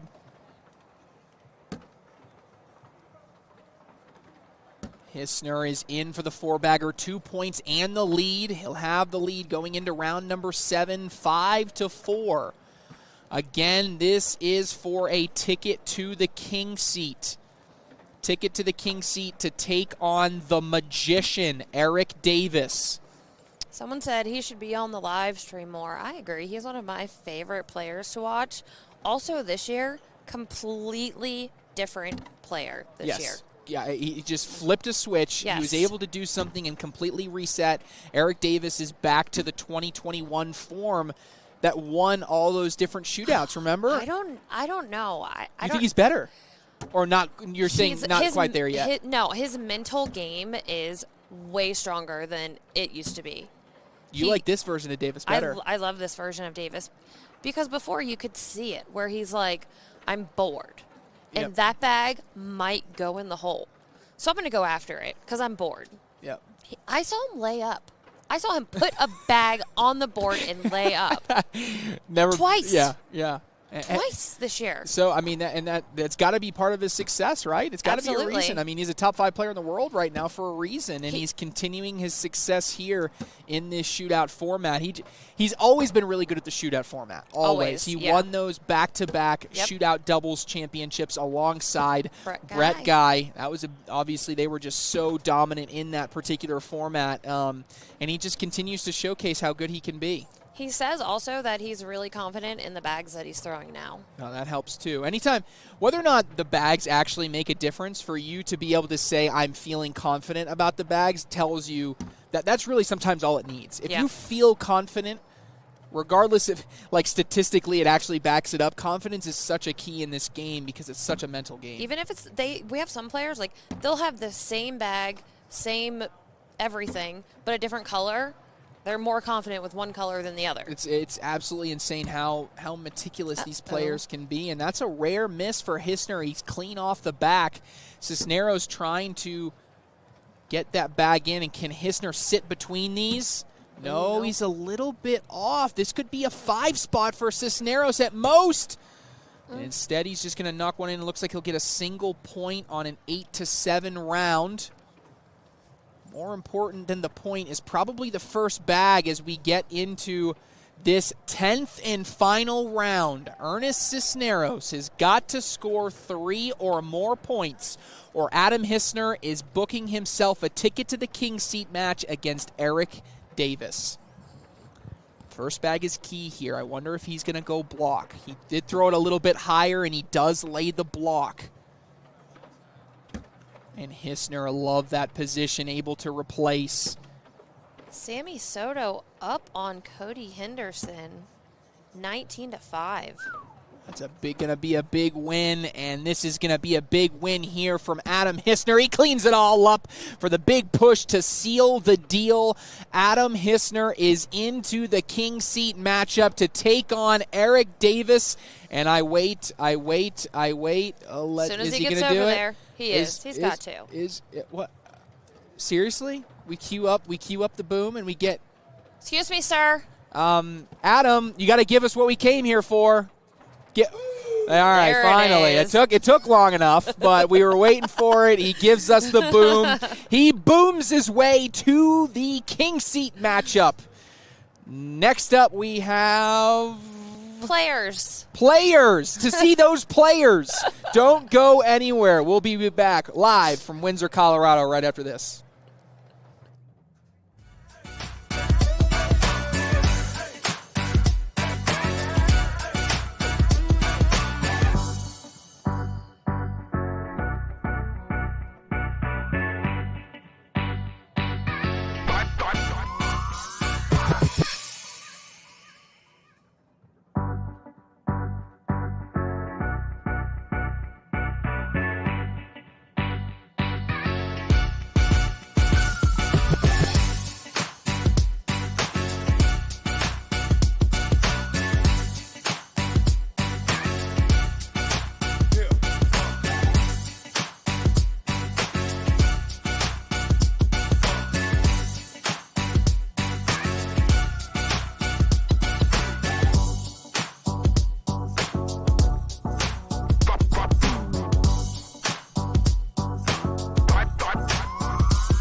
All right, Cornhole fans, welcome back. All right, you guys arguing over the chat. Ellis versus Soto. Ellis versus Soto. Guess what? You get to keep arguing in the chat on Ellis versus Soto because they're going to be up next right here on court number 2. Jeremiah Ellis, Sammy Soto, two of the most highest prolific rookies that the sport has to offer, will now go head-to-head in the King Seat matchup of Bracket A. Winner gets a ticket to the finals of Bracket A. Loser drops down into the elimination bracket where they will await a contender to see if they can take them down. These are not live bags also. Not live yet, says my co-star, Allison Baldwin. Trey Ryder here inside the Future Legends Dome here in Windsor, Colorado. Windsor, Colorado, the home of the 2024 ACL Cornhole Mania Part 1. Of course, just like the kickoff battle, these guys will play all the way through their brackets. Once we're done here on day 1, tomorrow we have national singles, Saturday we have national doubles, and Sunday we have shootout doubles. The winners of all of their brackets for all of those events will head to Las Vegas to crown a champion of each one of these different events. So we will have 4 shootout singles finalists, 4 national singles finalists, 4 shootout doubles finalists, 4 national doubles finalists, all going to Las Vegas to put on a show in Sin City, alongside some teams broadcasts as well as some Super Hole coverage. That will be 2 weeks from this weekend. So if you're in the Vegas area or just want to see some great cornhole, get your butt to Vegas. It's always a great time. It's going to be fun. And I believe these bags are live. Super Hole was so much fun, yes. Was it not? It was so much fun. That's the most fun I've had at Super Hole so far.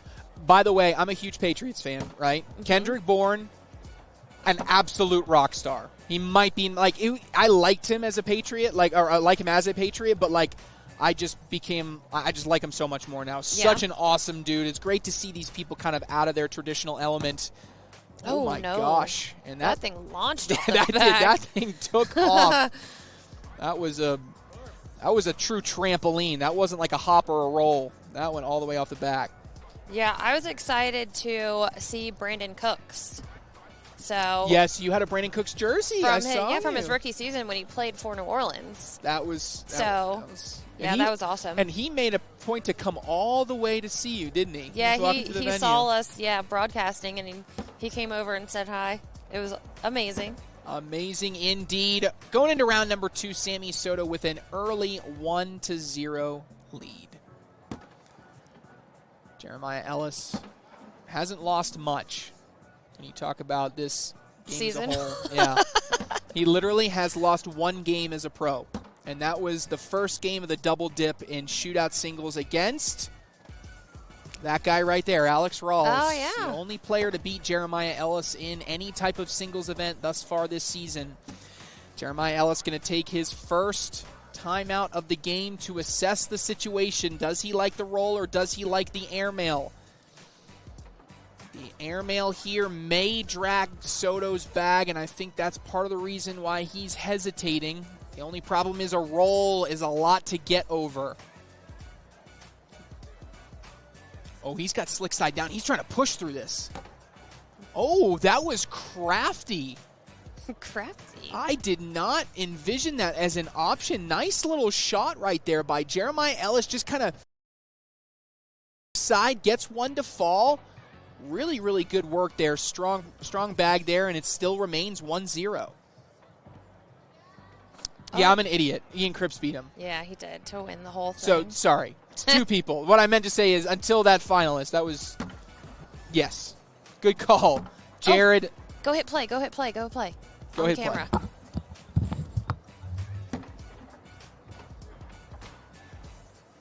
Sorry, our camera is not cooperating with us today. Yeah, hit it again. It didn't work.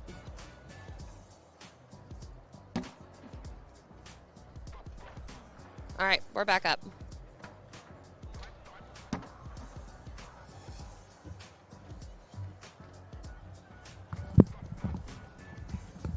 I'm back.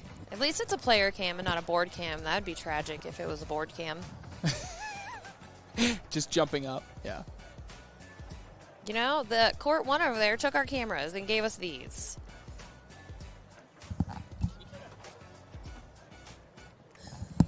I like the music. I just couldn't listen to it. I'm sorry. In my ear. All right, Jeremiah Ellis, 2-1, takes the lead. Sammy Soto in a position, though, to possibly score here. How aggressive is Ellis going to be going after that bag? I think might be out of play now, Ellis, and I don't think you want to mess with it. Yeah, I don't think you want to either. And he's not going to. He's at a bumper. Sammy Soto in for the lead. No. And Ellis is fired up about it. No one got off the hook right there. He absolutely got let off the hook here, and especially two of these great players. That 2 points could be the difference in this game. You don't want to have to come back and try and double dip. You want to sit in that king seat. Absolutely. Round number 5, 2-1. Jeremiah Ellis leads.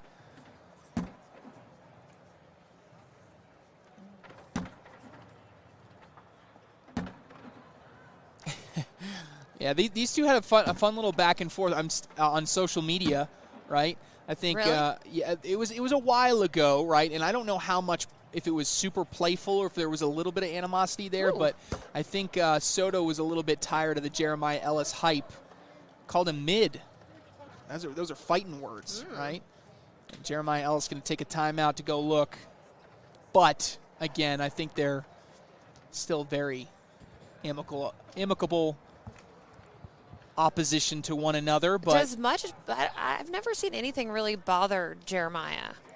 Well, I think So Soto. I think Soto. Yeah. But it was kind of. I think it was all in good fun playful. at some point. Yeah.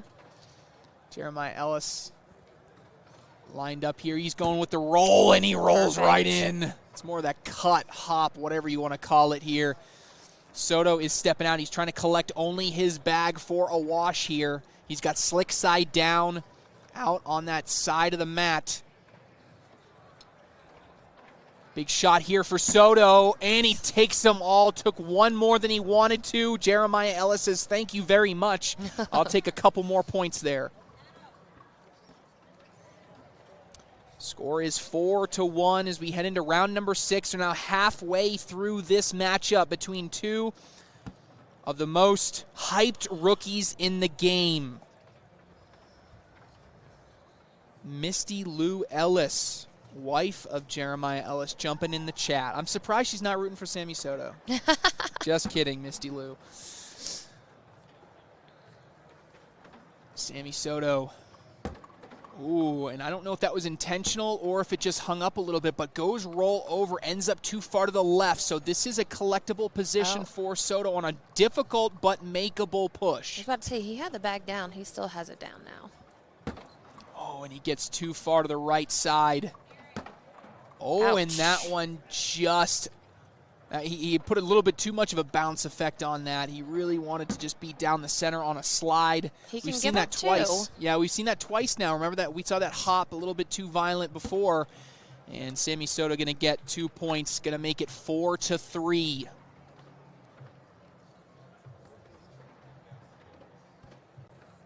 The Ellies are in the chat, Allison. They are in the chat. They're wild. They are. I love it. I love it too. I love it. It's great.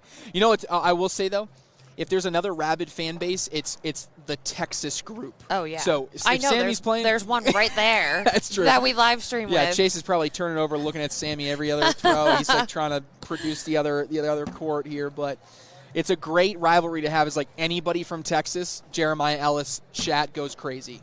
This is round number 7. If you look at the scoreboard, it says court 2, round 7. That bottom number right there is what round they're in. Sammy Soto able Nice to collect. grab. Oh, here we see a step out here. This is risky, Allison. He's got slick side down. Yeah. Perfect. Oof. Does it perfectly. And he made that look so easy, but it's not. No, because it's not. You're off at all. You're back off the board. You're talking about giving up a 5 spot, giving up the lead. Sammy Soto can coast to a victory. For you to be able to compose yourself like that and be able to do it is incredible. Oh, but hey, you know what? He got out. Yeah, he got out. That's actually not a bad thing at all, right? Because originally I was thinking, okay, just go with everything. But he's able to just knock in and go off to the side, so that works. It is 4-3. 4-3. Ellis still with the lead as we hit into round number 8.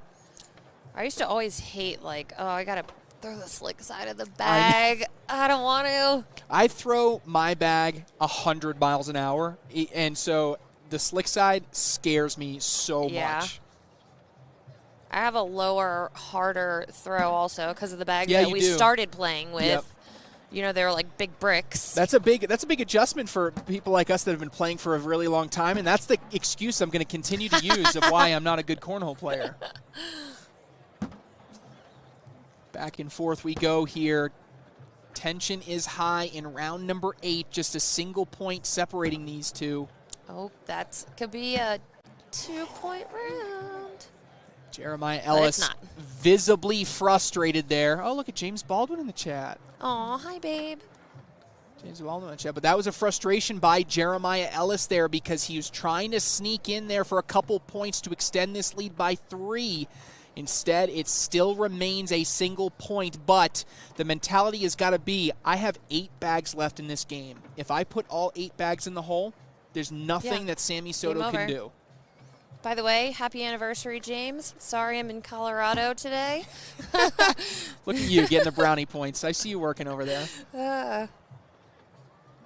Ellis trying to fade in, and he does. Gets a little bit of a subtle bully. Still collectible, but it is in a tougher position in that V position. V positions are going to be a little bit tougher to collect.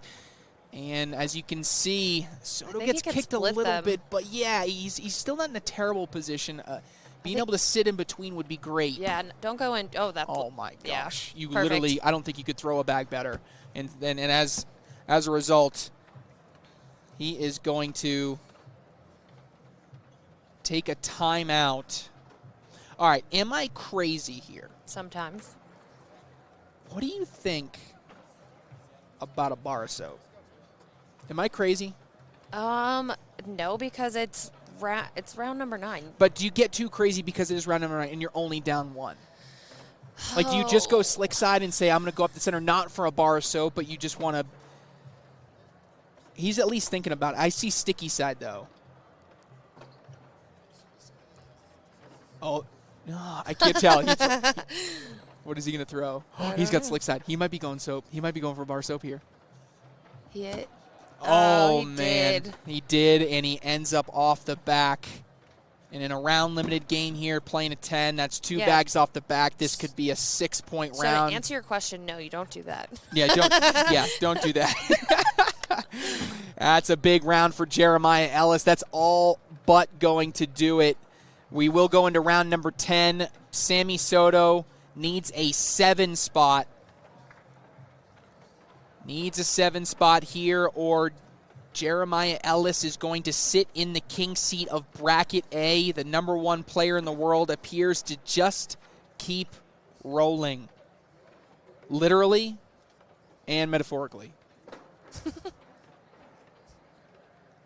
Just need really 2 bags in here.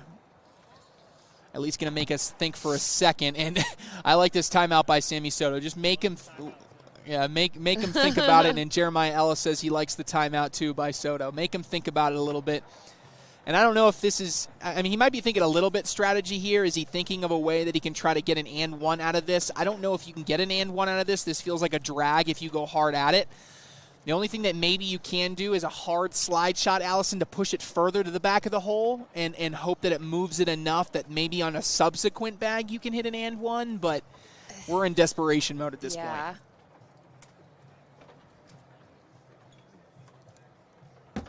And he blocks it. So now Ellis just trying to roll over, and that's so easy. That's all but going to do it. Someone said Baldwin, legend of the game. I think so. Oh, and that's going to do it. Around. Yeah, that is going to do it with a bag off the back by Sammy Soto. Yeah. Jeremiah Ellis going to sit in the king seat here of bracket A. And now it's time to wait and see. Sammy Soto going to jump down into the elimination bracket. Elimination bracket for Sammy Soto.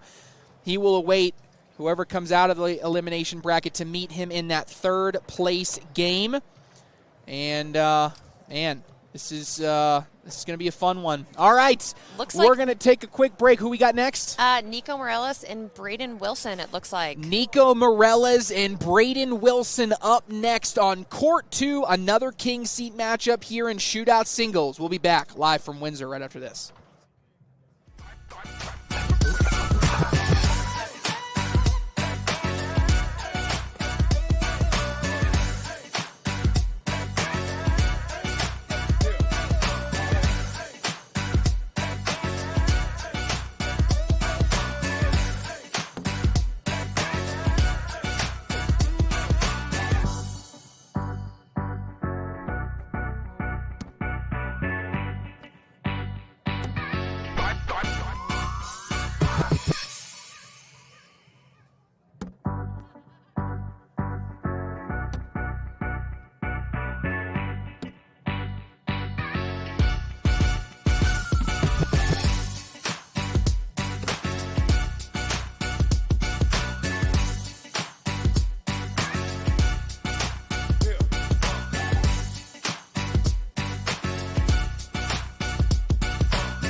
Welcome back, Cornhole fans. We just saw the #1 player in the world, Jeremiah Ellis, book his ticket to the King seat, or he is in the King seat. So he will wait in the finals of Bracket A to see who can take down and stop this Ellis train. Meanwhile, we jump over into Bracket B here of Shootout Singles, and we have a King seat matchup between Nico Moreles and Braden Wilson going head-to-head here on court number 2.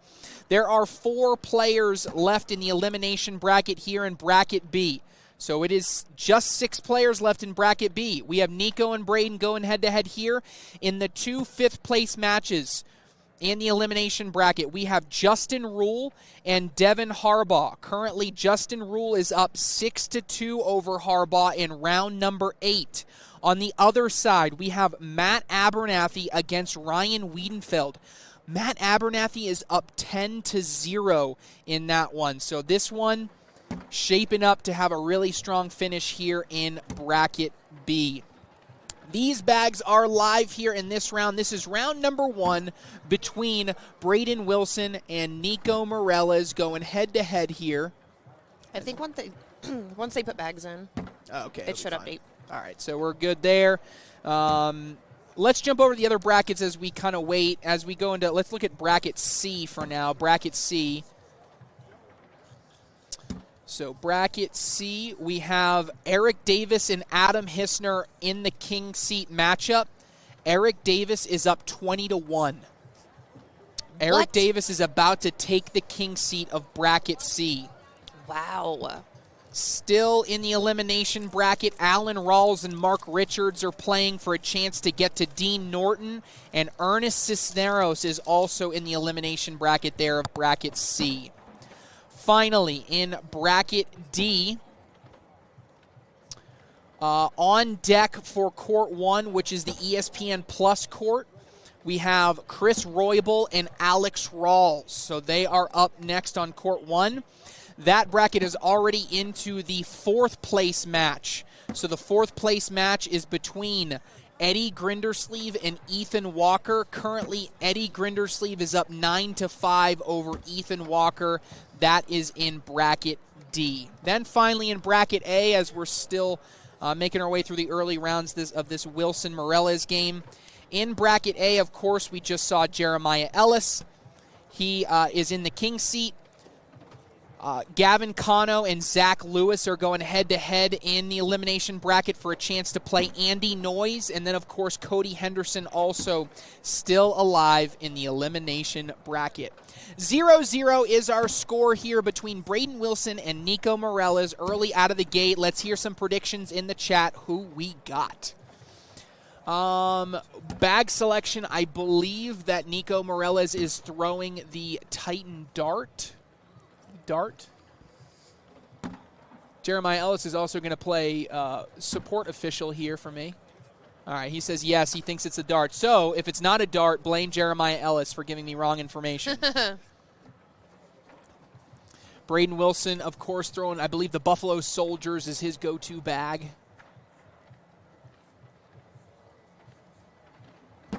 Doug Neal says 100% those are darts, so Jeremiah Ellis is off the hook. 2-0, Braden Wilson coming off of a really strong performance both in Palm Beach and New Orleans. Had that incredible match between him and Gavin Cano back and forth. Man, did that one pull at your heartstrings or what? Which game, sorry? Braden Wilson and Gavin Cano when Wilson just came up short. Yeah. I had to walk away. I was going to say, I don't have kids, so what I've heard from everybody is that when they watched Braden Wilson play in that matchup and then how emotional he was coming out of it and how well he handled it, I heard from all the parents that it was jerking at the heartstrings watching Wilson play. Yeah, I couldn't watch it. He was losing, and I really wanted to win. Yeah. So I did what I would do when James was playing. I'm going. Yeah, I was really impressed when I got to see Braden Wilson and Gavin Cano both lose in very emotional games, and the way that both of them handled it, I thought was incredible to just see. I mean, Braden Wilson put on a brave face. He was emotional, got with his family. He gave Gavin Cano a big hug. Gavin, when he lost, he was out. He just, took some time to himself. I was really impressed how both of them handled such an emotional, tough loss at that point. And then Braden got right off of that and went straight into the bracket finals for doubles. Yep, it's incredible to do something like that, and he's been super good, and been such a great player early in this season. Another high-profile rookie. 2-0. Braden Wilson still with a 2-0 lead over Nico Moreles as we head into round number 4. Yeah, Rookie of the Year this year is going to be insane. Yeah, so if we can start. Yeah, we can start talking about a ballot, right? I mean, you look at a ballot, and the thing that's going to hurt, Ryan Trader is that, it's about what you do at the pro events, right? And just hasn't done it. Now, we are literally just a couple events into the season, so Trader's got plenty of room to grow here, but. Big airmail there by Moreles, but you got to think about Wilson's got to be near the top of that list, right? Absolutely. Wilson's got to be there. Obviously, Jeremiah Ellis is there, right? Does Sammy Soto go on a big run? Is he continue to do that? I mean, there's a lot of opportunities here for some of these rookies to continue to push through. Mm-hmm. All right. 5-0 lead for Braden Wilson. A little bit of a fist pump from Wilson as he gets a 3-point round there against Nico Moreles. I see off to my left-hand side. Braden Wilson's doubles partner, AJ Sims, vocal, trying to get him pumped up, trying to keep Braden Wilson upbeat. Wilson's off to that left-hand side. Moreles is going to have a lane to the right, and he tries to cut it in. It doesn't cut enough for him. Fun little fact I'm interested to debut on here. What's that? Is that Nico Moreles will be heading to the Barstool Sports HQ in Chicago this week to do some stool streams. He'll be doing with who? Yeah, he's with all the Yak crew. So if you're familiar with Barstool Sports and Yak Radio, he's going to go through I don't know if you know the gauntlet that they put him through, where you have to like throw the football and shoot the basketball and throw the cornhole bag. They're putting Nico through that this week. So I'm not familiar, but my sister listens to Barstool everything all of the time. Yep. All I know is Portnoy and Miss Peaches. Yes, Miss Peaches is everywhere. So. I love Miss Peaches. Yep. So Nico will be heading alongside Beard Guys, so a great sponsor of the ACL. Beard Guys is going to be working with Nico Moreles to bring him to the Barstool HQ. So that'll be a great opportunity to see them, and I'm excited to see how Nico does in the Yak Gauntlet. But that'll be fun. So. That'll be this week on the Barstool stream, Stool stream, so that'll be fun. But anyway, back here, a couple points for Nico makes it 5-2. 5-2 is our score.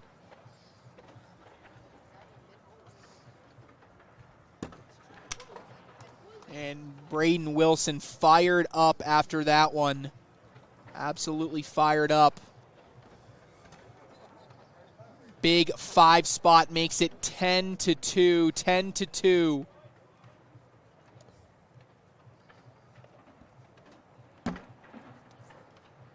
There we go, finally. 10-2. Braden Wilson with the lead. This is round number 9, so only 2 rounds remaining. Nico Moreles is going to have to do a lot of work here in just 2 rounds. Got to think airmail here, even though it's not. Well, he does to cut it in. And actually, that works the same, and actually better to leave that bag there. Going to make this a tough push on Wilson. You just can't go screaming off the back. That's the only thing you can't. Okay, and I just said that. That's on me. Did that go off the back? Yeah, that's on me. That's all right. You can afford to give up 3. Unless he's going to try to go backside. He is going to try to go backside. Oh, no. That's going to be 2 points for Moreles. And I don't hate that, actually, for Moreles, because I know it was a really low percentage shot, but you need to make up 8 points in 2 rounds, and I think that was a really good opportunity for him to do that. 10-4, got to score 6. He is going to have first bag, so he's just going to try to lay in the front, I think. Oh, wow. Yeah, that is a dead bag. Wow, that's a tough break. So that bag is going to come out, and then Nico Moreles will throw twice. This could get hairy. So there's 1 by Moreles. Hold on. Can he take a timeout right now? Yeah, he can't. Yeah, he's going to. He's being a good sport about it here. Moreles has an opportunity now to at least get 3. And he gets them both. Okay, so now Braden Wilson is going to take a timeout, and back and forth they go. Oh, man. This is going to be interesting now with that first bag thrown out of turn. So, again, for those of you not familiar. Yeah. What did he say? It was the first time he's ever had to do that. So just to go over the rules for the people at home, Braden Wilson, it was not his turn to throw first. So when he threw it first, that becomes a dead bag. Nico Moreles then, to reestablish the right order, throws twice. So Braden Wilson has a bag in right now, but that is out of play. So right now, Braden Wilson is showing a 0 for the round so far. So that's a good recovery bag there by Wilson.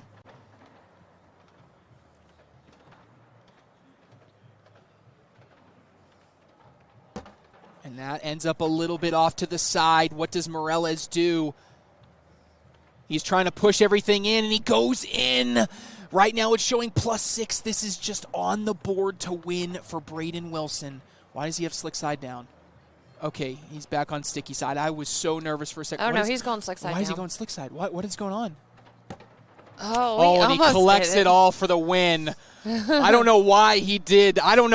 Slick side there, but hey, Nico was like, go for it on the slick side. I'm not saying anything. You do you. That could have been devastating for Wilson. I don't know if he knew the score, but regardless, Braden Wilson going to hang on and advance here into the king seat.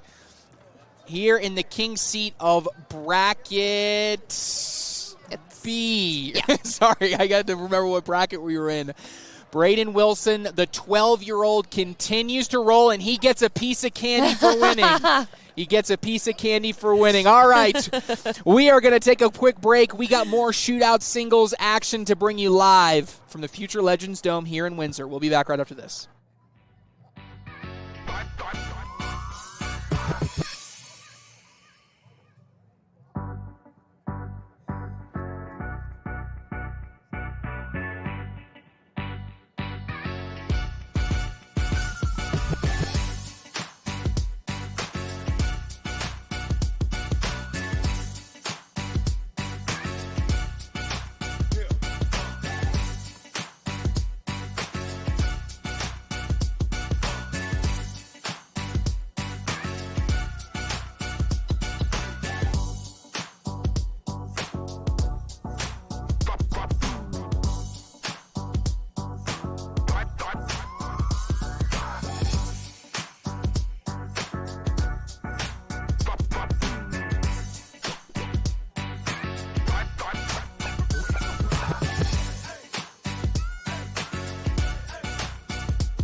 All right, Cornhole fans, welcome back here inside the Windsor Future Legends Dome. Well, we got our next matchup here.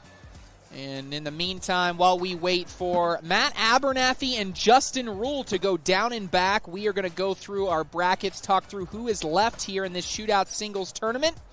Bracket A, let's start there. We have Jeremiah Ellis sitting in the king seat. In the elimination bracket, we have Gavin, Cano going head-to-head against Andy Noyes. That is currently 6-1. Gavin Cano is leading Andy Noyes 6-1. Winner of that plays Cody Henderson. Winner of that plays Sammy Soto. Winner of that gets back to Jeremiah Ellis. Jumping over into bracket B, that is the bracket that you see in front of you. Justin Rule and Matt Abernathy, we're already in the 4th place game here. The winner of this will play Nico Moreles, and the winner of that gets back to Braden Wilson sitting in the king seat. Now jumping over into bracket C, we have a king seat winner in Eric Davis. Also in the elimination bracket, we have Mark Richards and Dean Norton playing in the 5th place game. Winner of that, it plays Ernest Cisneros. Winner of that plays Adam Hissner to get back to Eric Davis. And then finally in bracket D, it is our bracket that is the furthest along. We have Alex Rawls up against Chris Roybal right now in the king seat matchup. It is 10-4 Alex Rawls in round number 10. So it appears that Alex Rawls is going to take down the king seat of bracket D. And then, wow, the loser's bracket completely caught up to the winner's bracket. So Eddie Grindersleeve has just eliminated Ethan Walker. Eddie Grindersleeve is waiting for the loser of the king seat game. So Eddie Grindersleeve is in the 3rd place matchup. That never happens. I know, it never happens. Against what is likely to be Chris Roybal. So I'm thinking it's going to be Eddie Grindersleeve versus Chris Roybal in the 3rd place game there for bracket D for a chance to get back to Alex Rawls. All right, we're back here in the chat. They've done their multiple down and backs. We're here in the 4th place matchup here of bracket B. Justin Rule, Matt Abernathy, Allison Baldwin. These bags are live. Aww. And that is I'm getting Allison in the feels over here. Yeah, I miss my friend. Why do you hate the music in the background? You like it going the whole time? I don't even notice it. Oh, see, I can't do it in my headset. Maybe I'm a diva. Call me a diva. I just can't do it. You just pay more attention to things than I do. Has Grindersleeve ever been on the live stream, says Nick Thompson. What? Never. And he's never been on TV either. He's never won a world championship. He's never done nothing. I don't even know who he is. Never heard of him. Eddie? Oh, those bags just fell. Yeah, that's good. So he didn't throw his last bag. So yeah, you could throw it. Yep. We've had this happen before. If the bags fall, that means that they weren't ever stopped moving, which means you get to finish out the round. And all that for nothing.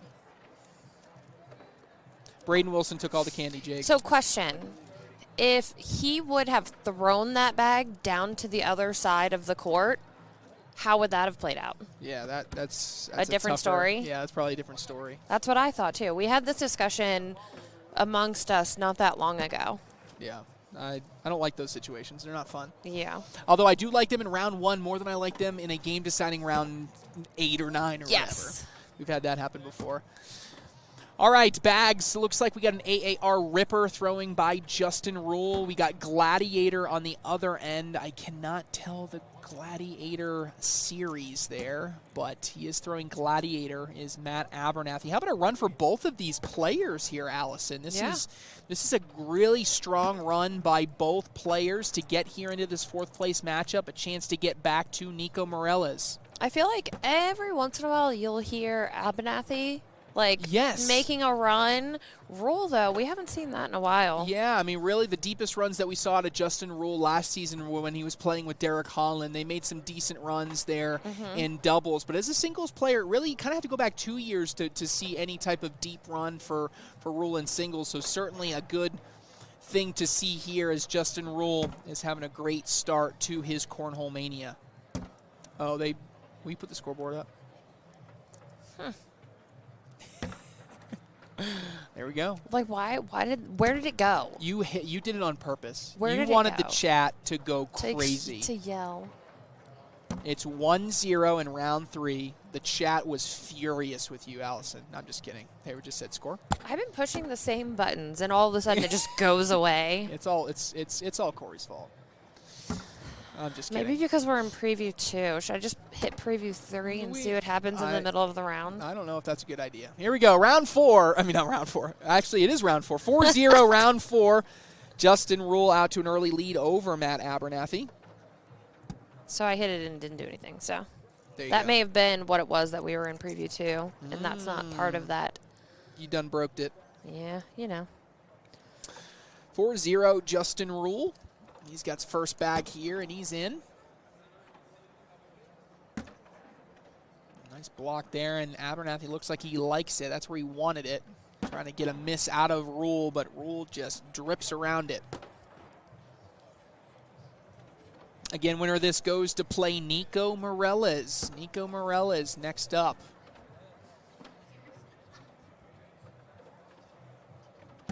That looked like an intentional block there from Abernathy. So what does Rule do here?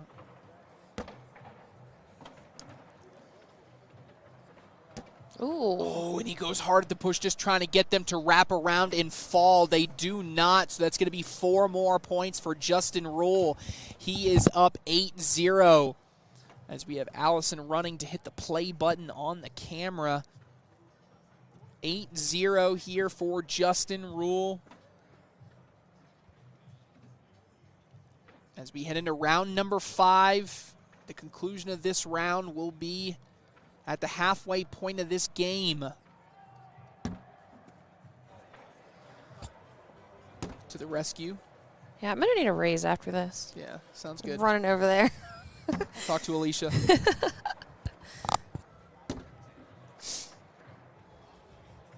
I'm going to go steal our cameras back from Court 1. That's true. We are borrowing cameras. It's amazing the trickle-down effect of all these different things that we're getting there, ladies and gentlemen. We're getting there. If they would stop taking our stuff, it would be great. Court 1 gets all the fancy cameras. It's until you get on Court 1, and then you're like, gosh, I feel so much better. Look, they're even elevated. Look, they're even higher. Yeah. They're higher on the risers. Exactly. 8-0 still, Justin Rule. We're halfway through this game. Let's see if we got any. Let's do, this is bracket B. So let's go ahead. I told you I had stats earlier. Let's look at player stats here. Wow, our PPR leader for the entire tournament is Justin Rule for this particular bracket. In this particular, for this bracket, Justin Rule, 10.27 tournament PPR. A really strong day for Justin Rule, and he's also tied for the lead in DPR for this bracket. So Tyler Poitras not in the tournament, but had a 1.08 DPR in this tournament. Justin Rule has a 1.08 DPR. Let's go ahead and look at all the other. Let's see who is our PPR leader on the entire day. Creek Killer leading bracket A with a 10.41.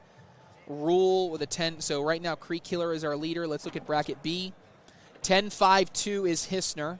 So he dropped from his 11 down to a very terrible 10.52. And Jacob Gore is the other bracket at 10.28. So Adam Hisner is your PPR leader on the day at 10.52. Rule with just a bag off that left-hand side as Abernathy is able to get on the board, and now he has hole control and position in the round with Rule having a bag off to the left. And I love that sit right there by Abernathy as Rule, he tries to go through everything, but he leaves one just kind of sitting there, and Abernathy takes it with him. But this is set up for another 2 points at a minimum for Matt Abernathy. Rule going to try to go in just to limit it to that, and he does. Going to be 2 more points for Matt Abernathy. Cuts the lead to 4. 8-4 as we head into round number 8. Score updates. Gavin Cano just eliminated Andy Noyes. So in bracket A, Cody Henderson and Gavin Cano for a rematch. They're going head-to-head right now on court 4. Winner of that plays Sammy Soto. See some other score updates across the other brackets. Right now on court 63, looks like Mark Richards is up 10-0 in round 5 against Dean Norton. Winner of that plays Cisneros to get to Hissner. And then right now in bracket D, right over there on court 2, Chris Roybals up 7-2 over Eddie Grindersleeve. That's still early round. Oh, no, round number 5, about the halfway point of that game.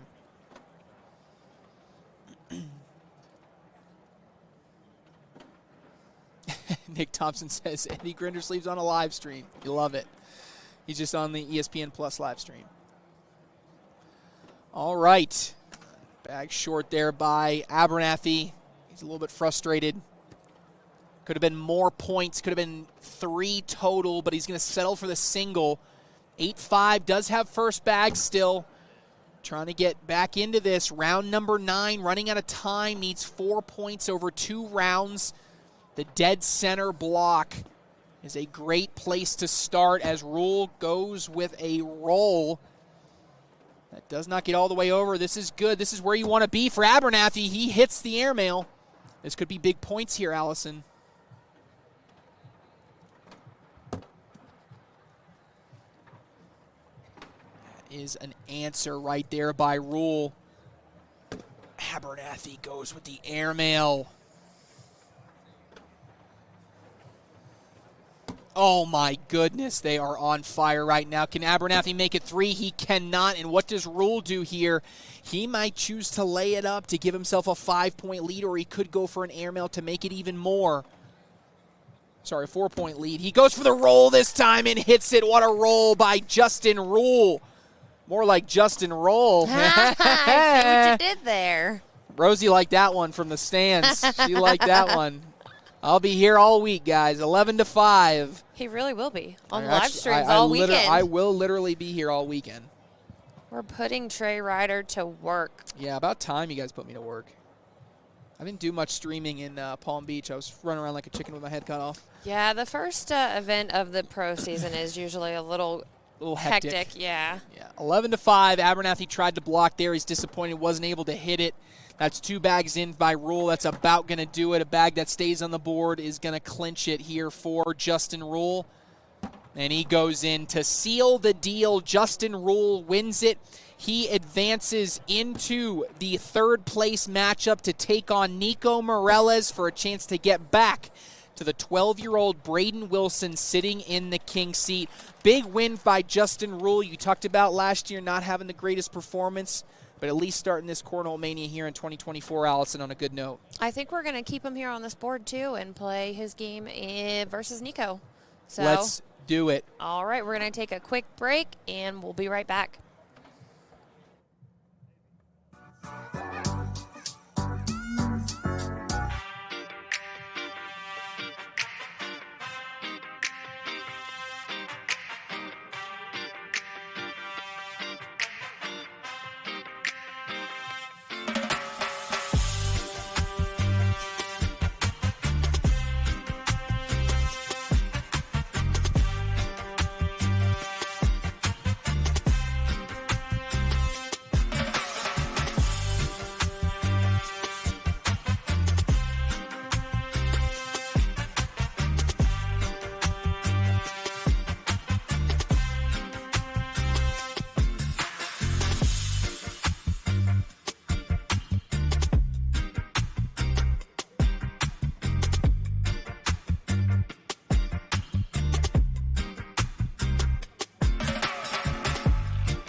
Welcome back, Cornhole fans. We are into a third-place game of one of our brackets, getting towards the end of Shootout singles. Next up on court number 2, we will have Nico Moreles versus Justin Rule. Only 3 players remain. One of these 3 players will be on the broadcast on ESPN in Las Vegas. It'll either be Justin Rule, Nico Moreles, or Braden Wilson. Winner of this takes on Braden Wilson. We'll have to double dip and beat Braden Wilson twice, but that is how Bracket B is going to conclude. As we get underway here, I'll do a quick update on some of these other ones. In Bracket A, Gavin Cano is up 5-0 in the 4th place game against Cody Henderson. That's in round 6, so actually now it's 7-0 in round 7. Winner of that plays Soto. Winner of that gets to Ellis. We already talked about Bracket B. So then as we look into Bracket C, we of course have Eric Davis in the king seat. Mark Richards is going head-to-head right now in the 4th place game against Ernest Cisneros. That game is just getting underway. No score yet. Winner of that plays Hisner to get back to Eric Davis. And then just going final on court number 1, Chris Roybal has taken down Eddie Grindersleeve 15-6. So the winner of Alex Rawls and Chris Roybal will go to the broadcast in Las Vegas. Rawls only needs to win 1 game. Of course, Chris Roybal must win 2 straight to get to that broadcast. All right, they have thrown their down and backs. They are ready to roll here. Nico Moreles and Justin Rule. You see the bag spin there.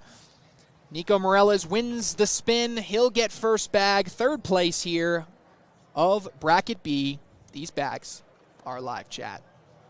All right, chat, who you got? Who you like in this one? Who takes this one down to get back to Braden Wilson?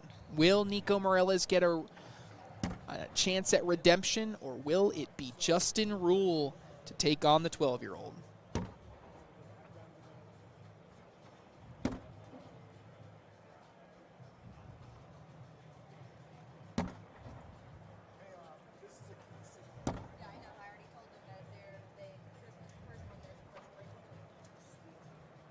All right, back and forth we go to start this game.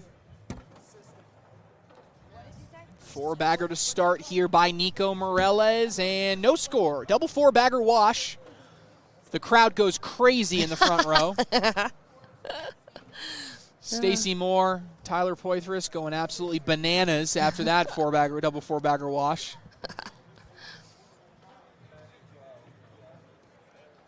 All right, who we got here? How can we watch Rawls versus Roybal? You can go to ESPN Plus to watch Alex Rawls versus Chris Roybal. ESPN Plus.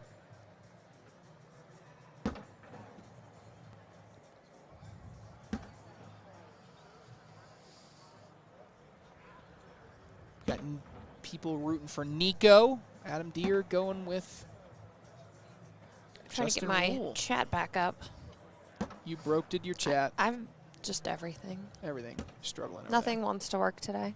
Eric Davis is still in. Eric Davis is in the king seat of his bracket, so he's sitting pretty right now.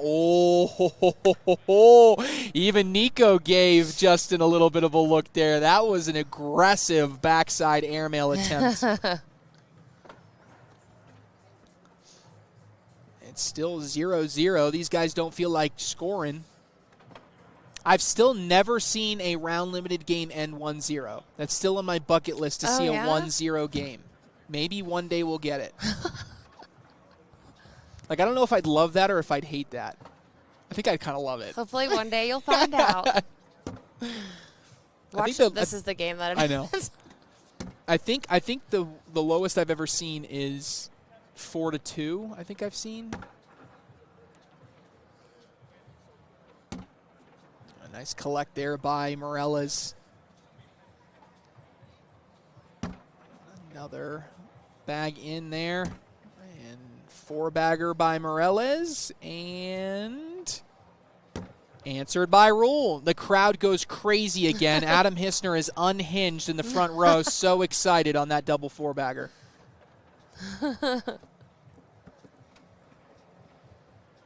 Braden Wilson out here on the left-hand side scouting his opponent right now. He said, which one am I going to have to take down next? Short left block there. This is round number 4. Rule's got that natural cut on his bag, so getting around this one shouldn't be too much of an ordeal, although he does end up too far to the left. That bag is out of play for him. Moreles has an opportunity to draw first blood here, but he's a little bit short left. Again, the lane is open for Rule with that natural cut, but again, he cuts too far. So now Moreles, he's got tacky side down. I don't know if that tells me. No, he is going push. Oh, and man. they just hang up. Rule's not being conservative here. He's going to try to get around these and in. He doesn't believe that they're going to fall. Rule got to be careful. Oh, and he just sits. He almost sneaks in there, but that's going to be 2 points. Nico Moreles going to get on the board first. 2-0, heading into round number 5.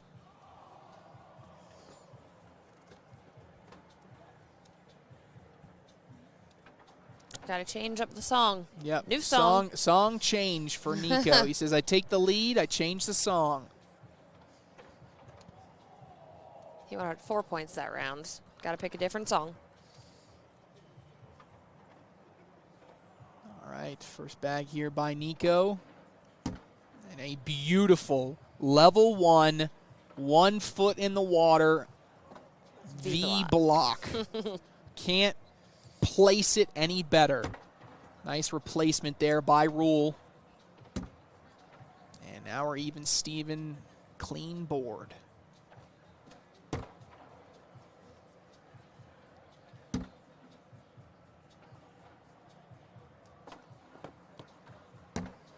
Another 3 bags in by both players. Moreles gets another 4-bagger. Rule trying to go in to make it a double 4-bagger wash, and he does. And this time Sam Finley goes crazy in the crowd. She is absolutely unhinged in the crowd.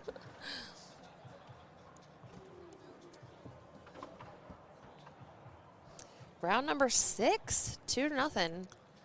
You know what? Maybe I get a 2-0. Yeah. I asked for a 1-0. If I get a 2-0, that would be awesome. You'd be happy with that? I'd be a happy camper.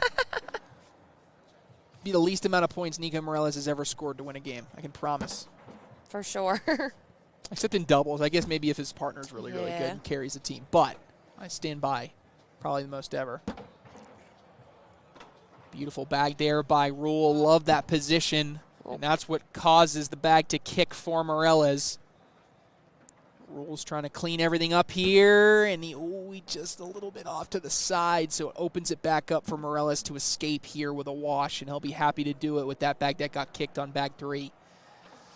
Rule is away on his last bag, and got a little bit of love coming back there on the backside, but going to be another wash, makes it 2-0 here. Still, this time we head into round number 7. 4 rounds remaining. Give you guys some updates right now. Alex Rawls is up 8-2 in that final. So Alex Rawls, if he wins that game, done. Bracket B would be done. Alex Rawls is going to Vegas. So they're already that far? Yeah, they're I mean, we're only 1 game back. Oh, yeah, I guess so. Bracket C, let me give a score update there. Mark Richards is up 6-2 in round 7 in the 4th place game of Bracket C. And then in Bracket A, Gavin Cano does take down Cody Henderson 14-0. So Gavin Cano gets the revenge on Cody Henderson. And on deck for the ESPN Plus court is Gavin Cano versus Sammy Soto. Winner of that goes to play Jeremiah Ellis. I think that they are planning on playing out this bracket, and then they're going to move us over to C and play that out. Cool. That works for me. It's a new way of doing it, but, you know. Hey, whatever works. Let them go all the way through. Let C catch up because he's a little bit behind. Yeah. Another bag that is going to fall. Yep.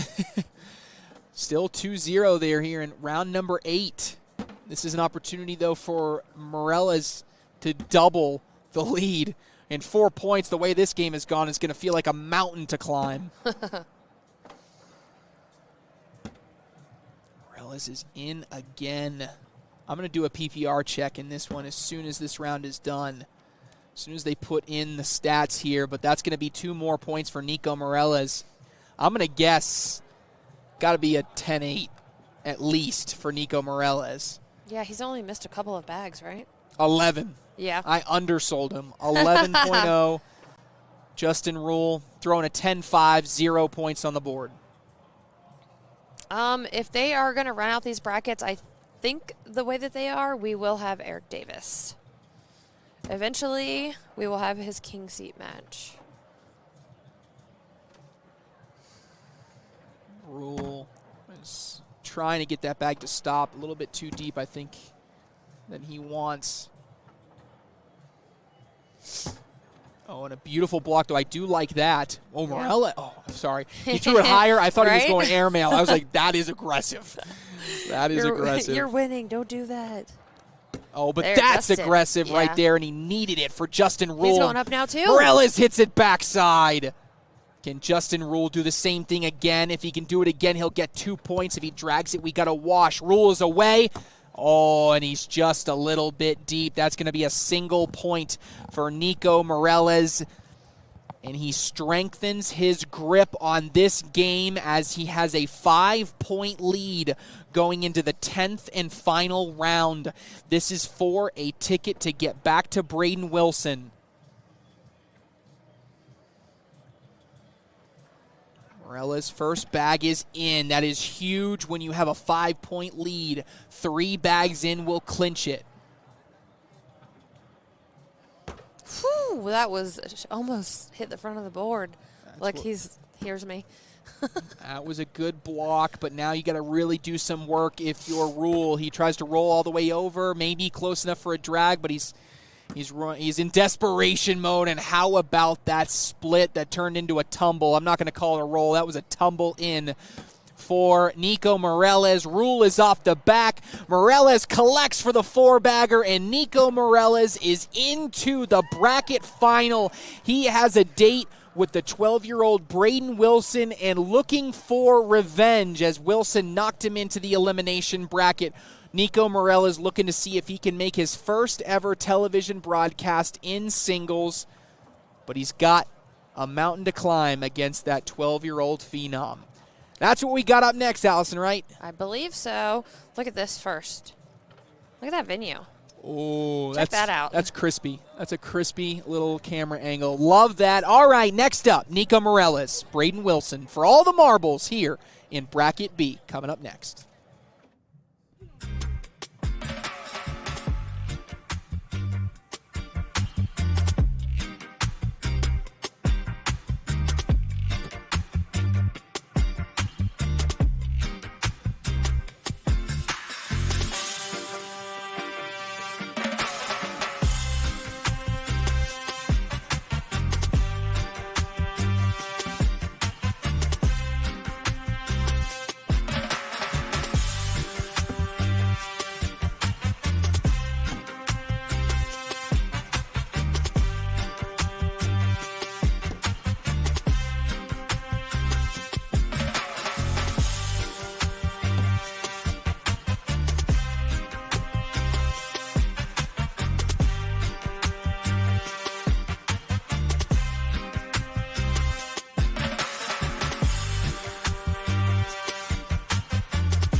All right, Cornhole fans everywhere. The chat hated my reference to a date with a 12-year-old, so I probably need to take that back. With a meeting with a fellow professional athlete in the finals, here we go. Nico Moreles, Braden Wilson for everything here in Bracket B. Of course, Braden Wilson, the only undefeated player in this bracket, which means Nico Moreles is going to have to beat him twice.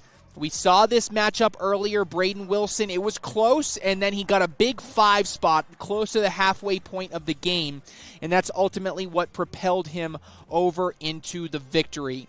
While we have it, we might as well look at the stats across the entire tournament for both players.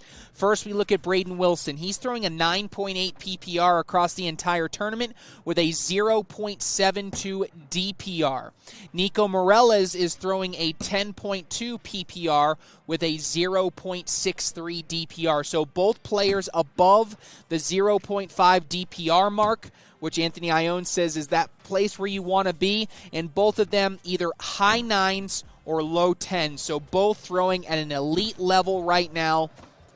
And right out of the gate, we're going to get the opportunity for Braden Wilson to see if he can stay hot and collect his bag, and he does it. He throws a 4-bagger to start, and that bag comes up short there. Oh, wait. Is it moving? I thought it was moving for a second. It stopped. I thought it was moving for a second, but it is 2 points to start the game for Braden Wilson as we go into round number 2.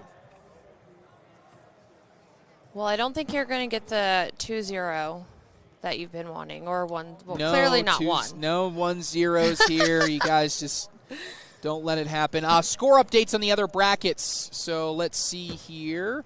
Let me refresh this over here. Eric Davis we should have that bracket up here next playing out, and so he will be on this court when we get to the King seat. Congratulations, Alex Rawls. Alex Rawls has won his bracket. He has won Bracket D. He will be on the broadcast in Las Vegas into the semifinals of Shootout Singles. Congratulations, Alex Rawls. He was 1 game short in Palm Beach.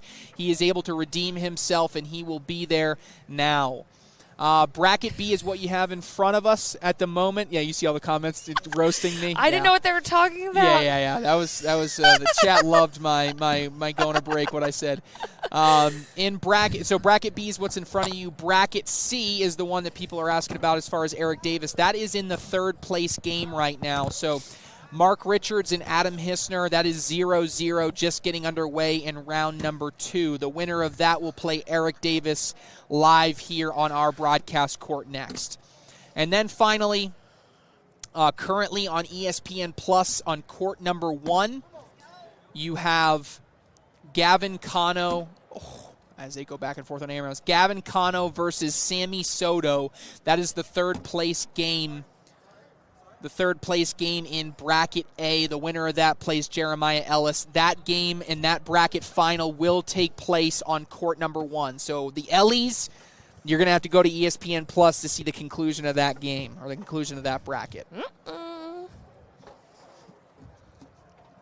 I think he was about to be up here pushing buttons, wasn't he? Yeah, probably.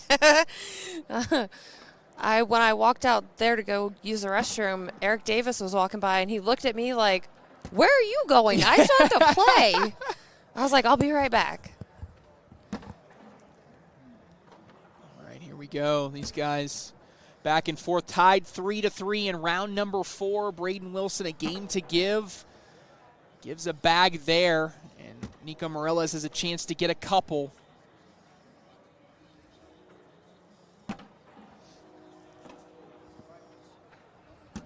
That is a 4-bagger by Nico Moreles. He is going to take the lead 5-3 heading into round number 5. Have you commentated since we've had the board mics going? No. First time. Although I like the volume it was now. Earlier I felt like I was getting punched in the head. Yeah. But now it's I like I do like it. I think it adds something. So they're not that much fun during singles, but during doubles, you can hear the chirping. When they have timeouts, we can turn them up and hear the whole conversation. Oh, I love that. They don't know because they're literally under the board. Oh, I love that. Love that. Nice little drip around there by Nico Moreles. He's so good at that cut. Yeah. Braden Wilson going to try to collect his own bag. He pushes one in, but he ends up far to the left, and Moreles gets a little bit of a rotation. That's a good bully there. Stepping out. Yeah, still collectible, but this is risky by Wilson. He does push it in, but ends up out of play. This is another opportunity to get a couple for Moreles, but he squanders it. He's off to the right-hand side. You like that word? Good word. I like that. He squanders it. It makes it sound terrible. Yeah, 10-10 wash there. It is 5-3. 5-3, round 6. Moreles with the lead. This is game 1 of this bracket final. Again, Moreles has to win twice. Where did T-Port finish? I don't know. It's a good question. Yeah, that's a good question. I do not know. Score He's, update. right there. We could ask him. Yeah, score update. Mark Richards is up 3-2 in round 5. So the next game that we're going to be bringing you after this bracket, whenever this bracket ends, is going to be the winner of Richards and Hissner up against Eric Davis in the bracket final. And that will be the last thing that we show. The other ESPN Plus court has the other 2 brackets. We get to go home. Yeah, I know.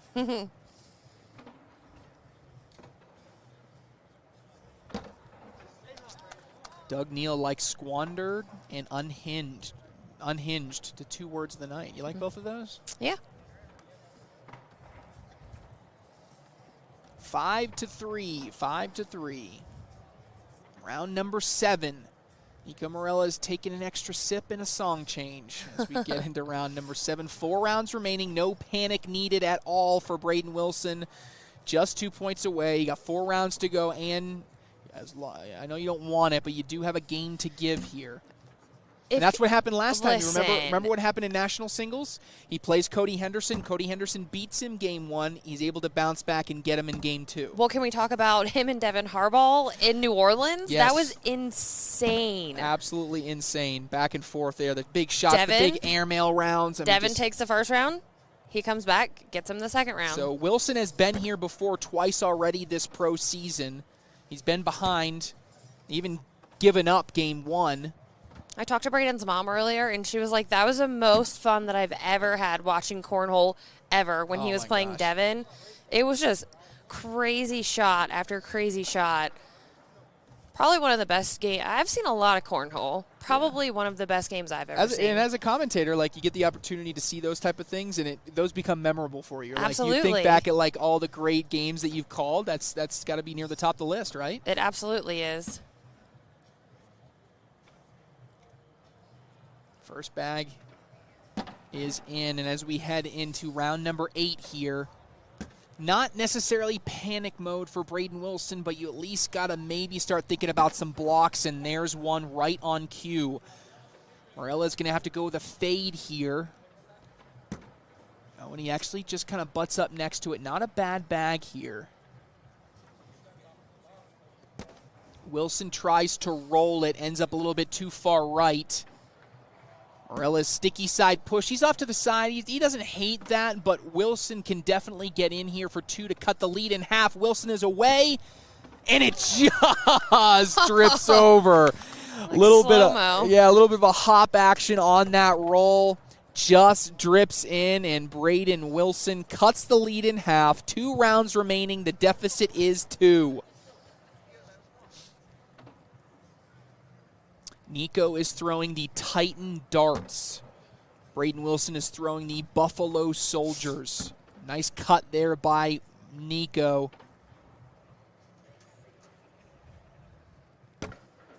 Beautiful cut again there by Wilson. Oh, and that one just a little bit aggressive. How aggressive is Wilson going to be now? He's got slick side down. He wants this bag for a collect, and he gets it. What a bag by Braden Wilson. And now has an opportunity to take the lead going into the 10th and final round. Braden Wilson away, and he is in. Nico Moreles to go in just to limit it to 4. He's in. The 12-year-old has a 2-point lead going into the 10th and final round. The 12-year-old. The 12-year-old Texan trying to get himself some more candy. How about being 12 and having this much success at this level? It's at 12. Can you imagine? It's insane.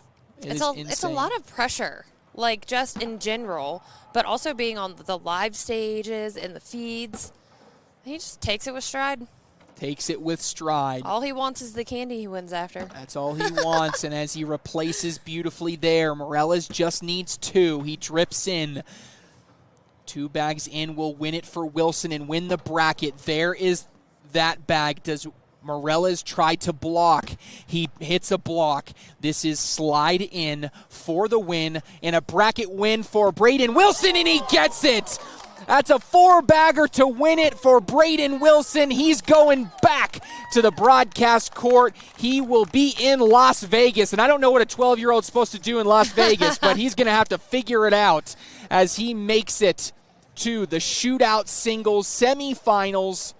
Wow, wow, wow. How about this kid, Impressive. Allison? It's I don't even know what to say. He's so unbelievable. Impressive. Unbelievable. Braden Wilson, your Bracket B champion. And now we just have one bracket to go. It is our Bracket C game. Let me see if I have a score update there for you. Looks like Mark Richards is up 14-2 in round 10. So that is a 12-point deficit. He's not going to give up a 12 spot in the 10th and final round. So that means the last matchup for us on the day, Allison, will be Mark Richards versus Eric Davis for the Shootout singles Bracket C final. You don't want to go anywhere. Going to be an epic match coming up next. We'll be back right after this.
All right, Cornhole fans, welcome back to Windsor, Colorado, and this is our last match of the day here on court number 2.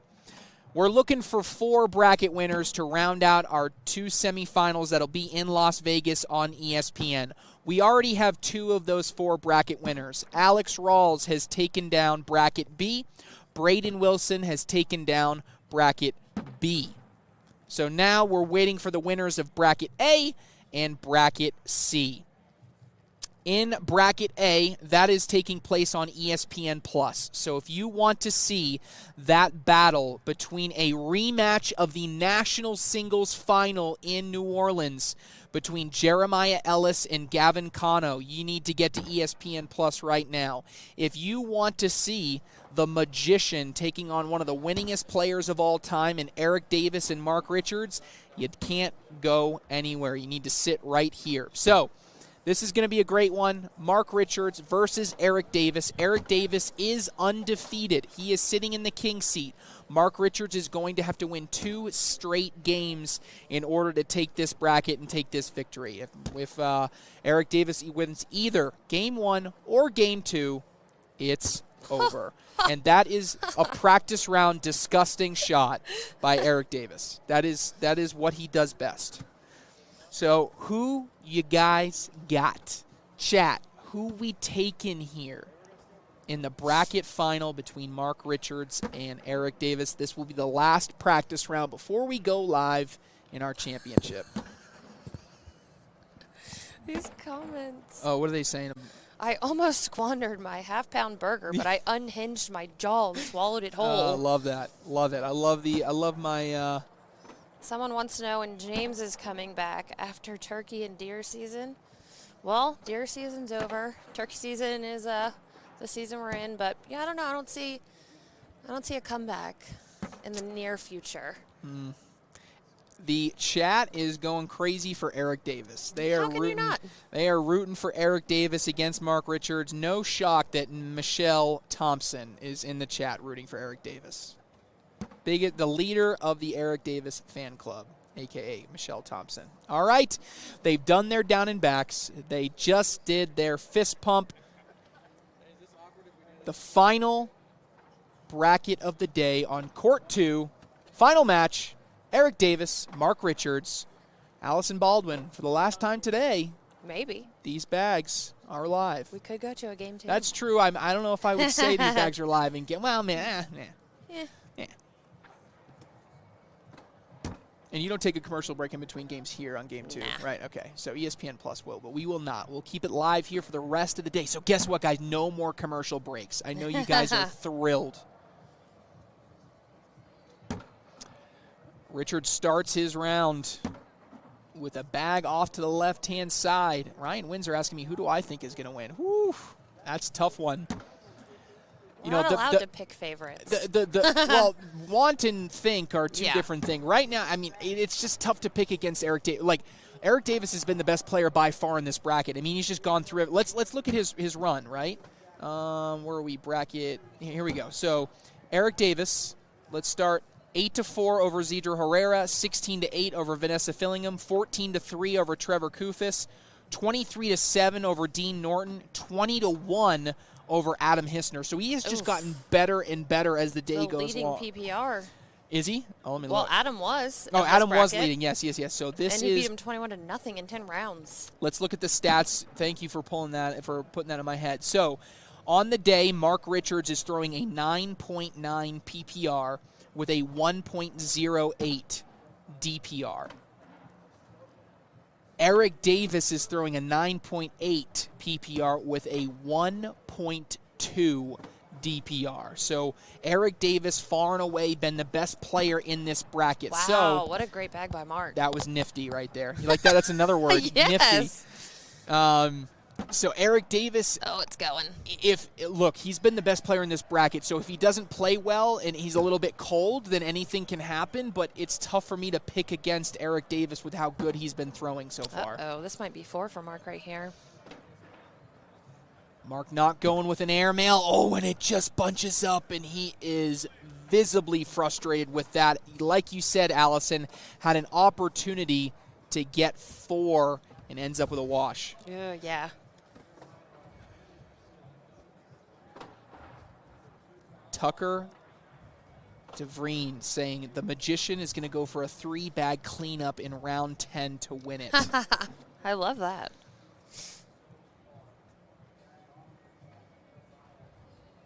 Mark Richards stepping out, trying to get around. He's got that lefty fade. And Eric Davis has got great hole control right now. Yes, he does.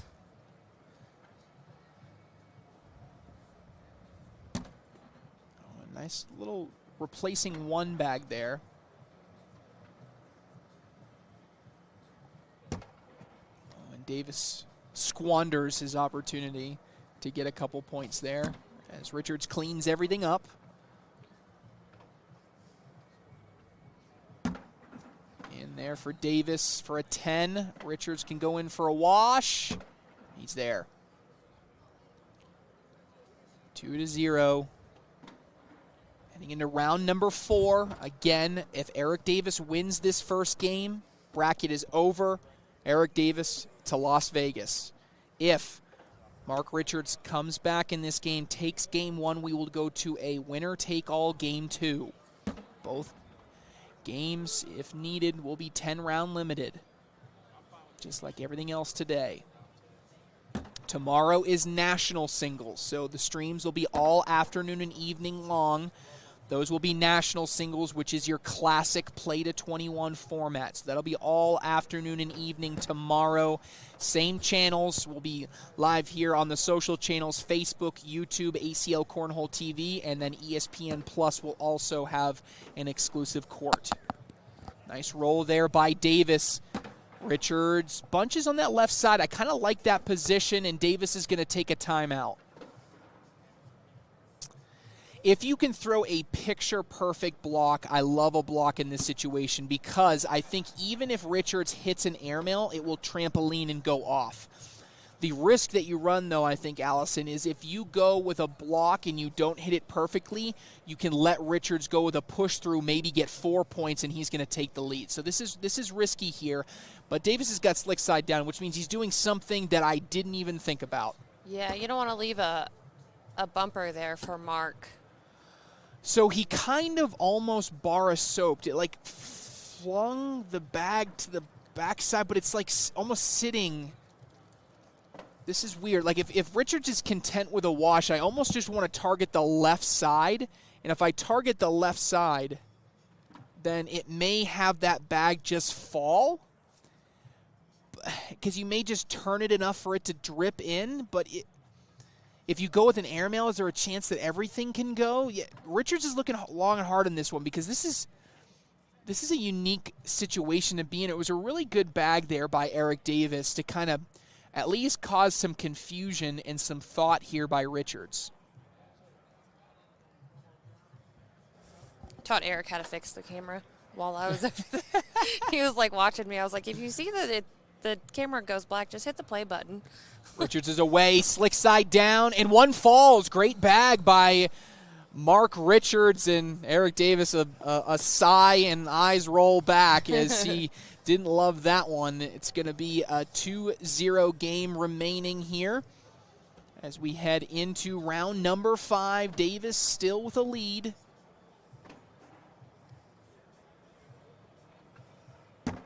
Oh, and a picture-perfect level 1 diamond block directly pointing at the lane of Mark Richards. This is going to be a difficult bag to go through. You'd love a replacement. A go-through would be fine. Block behind is fine as well, and Richards does an excellent job pushing that up closer to the hole. Davis tries to go roll here. This is a bullyable bag. I don't know if bullyable is a word, but I just made it up if it is. And he does. That is so good. That is such a good bag by Mark Richards. He pushes that bag way out of play for Davis. Davis forced to roll. He ends up left. Richards now has an opportunity to get 4 here and take the lead. Oh, no. He follows him right over. He does follow him over. And what does Davis do here? Does he want to block behind or does he want to try to roll over? He's No, he's actually blocking behind. Look at that, Eric Davis. There you go. You talked about it. Richard's going to go up here. Big bag, and he hits it clean. He's going to get 2 points, and we're tied at 2. The game over here, Ellis and Gavin, it was 0-2 with Gavin. Ooh, Gavin's up 5-0 over there. 5-0 over Jeremiah Ellis. Mm-hmm. Wow, that's a big one. That's game 1, I'm assuming, still over there in that bracket A final.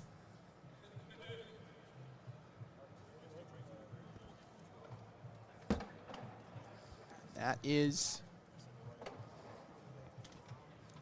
in Eric's lane. In Eric's lane for sure, round number 6.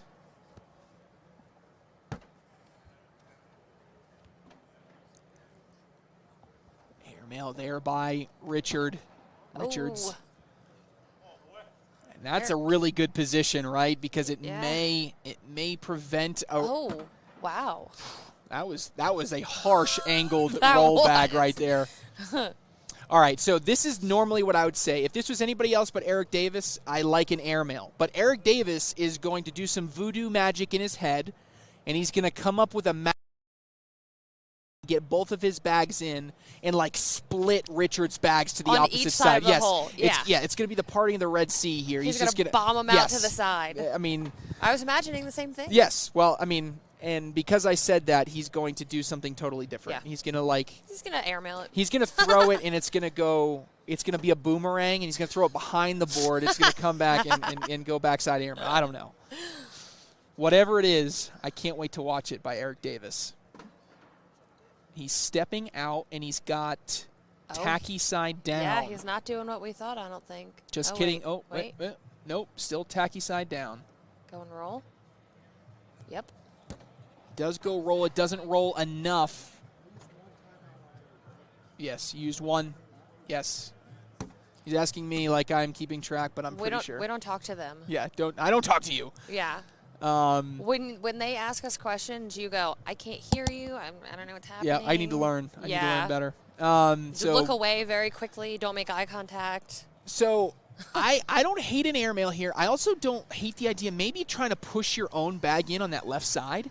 You know what I'm saying? Like, see how it's on the left? Like, could you nudge it enough so you don't have to go airmail? With it being on top of Eric's bag, that makes it a lot harder. Oh, my goodness. Piling them up. I piled them up. So, does Mark have one in? Yes, he has one in, right? Are you sure? I don't know. I don't see anything over there. I thought there was one in.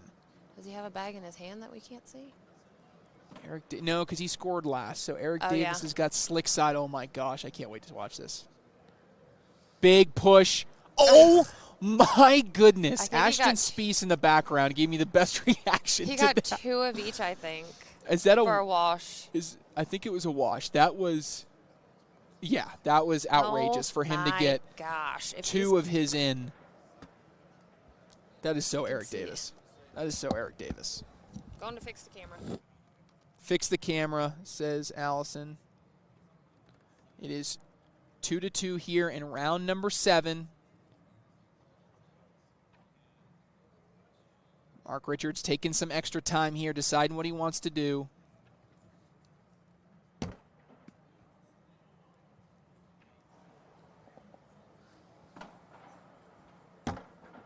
And a beautiful flat block. That's level 1. He hated that throw. Did you see his face? He rolled his eyes. Yes. He's not happy with that at all. Oh, what a replacement bag. And to sit in the V formation right there, sit in level 1. What a bag by Richards. Davis trying to take a better angle. Doesn't like the V. He tries to hop over it. Time will tell if that bag for Davis is going to get closer to the hole. Well, that's helpful for Davis. Yes, it is helpful. And now he's deciding whether or not he wants to try to cut it.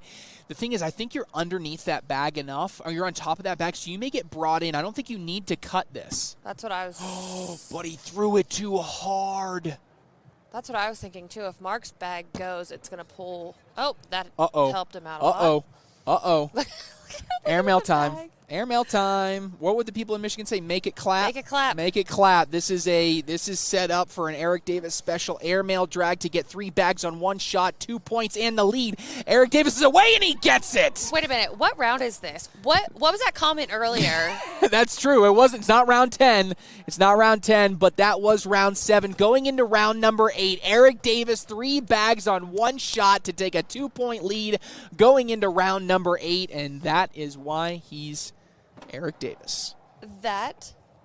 I can't believe that actually happened in this game. Like, the chances of that happening I know. are, like, slim to none. I think this guy called around 10, though. So Listen, he called it. He did. I don't care what round. All right. And now Mark Richards got to play some catch-up here. This is another bullyable bag. Everybody loves me saying that. And he does a little bit. It's still collectible. Davis is stepping out. This is round 8, 3 rounds remaining. Davis is going on a cut. Oh, my good gosh. My goodness gracious. How? That was disgusting. How? How did he leave that bag there? Eric Davis now in a really good position as Richards has that bag there. Does Richards feel like he has to go after it with an airmail? He's not going after it. He's leaving it there. He's giving up 2 points, and that is going to give Eric Davis a 4-point lead going into round number 9. Now, anyone watching that isn't very familiar with Eric knows why we call him the Magician. The Magician. That is absolutely why he is called the Magician. Eric Davis, first bag here, up 4. And now Mark Richards is trying to do some math here, think about what he wants to do. Round number 9, 6-2. He tries a block, but he's too far right. You'd love a bully here if you are Eric Davis. Push it out of the way and a little bit, but it might be good enough. This is still a really difficult collect. Richards tries to collect it. He gets flipped over. Eric Davis takes an extra second to reset. He knows he's just got to put bags in right now. He doesn't have to do anything fancy, and he gets a little bit of a bully. I think Mark Richards is going to have to go airmail here to see if he can try to drag that bag on the backside.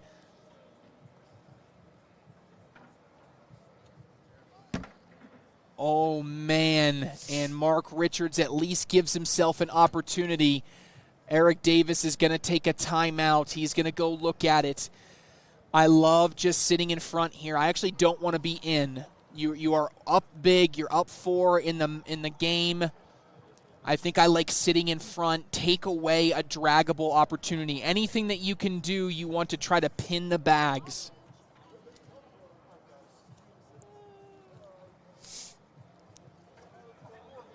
Eric Davis, the Magician. I think he's got to have his simplest bag yet. Getting some advice from his brother and Ashton back there. And he's in. Mark Richards, can he get 4 bags on 1 shot to stay in this game? No.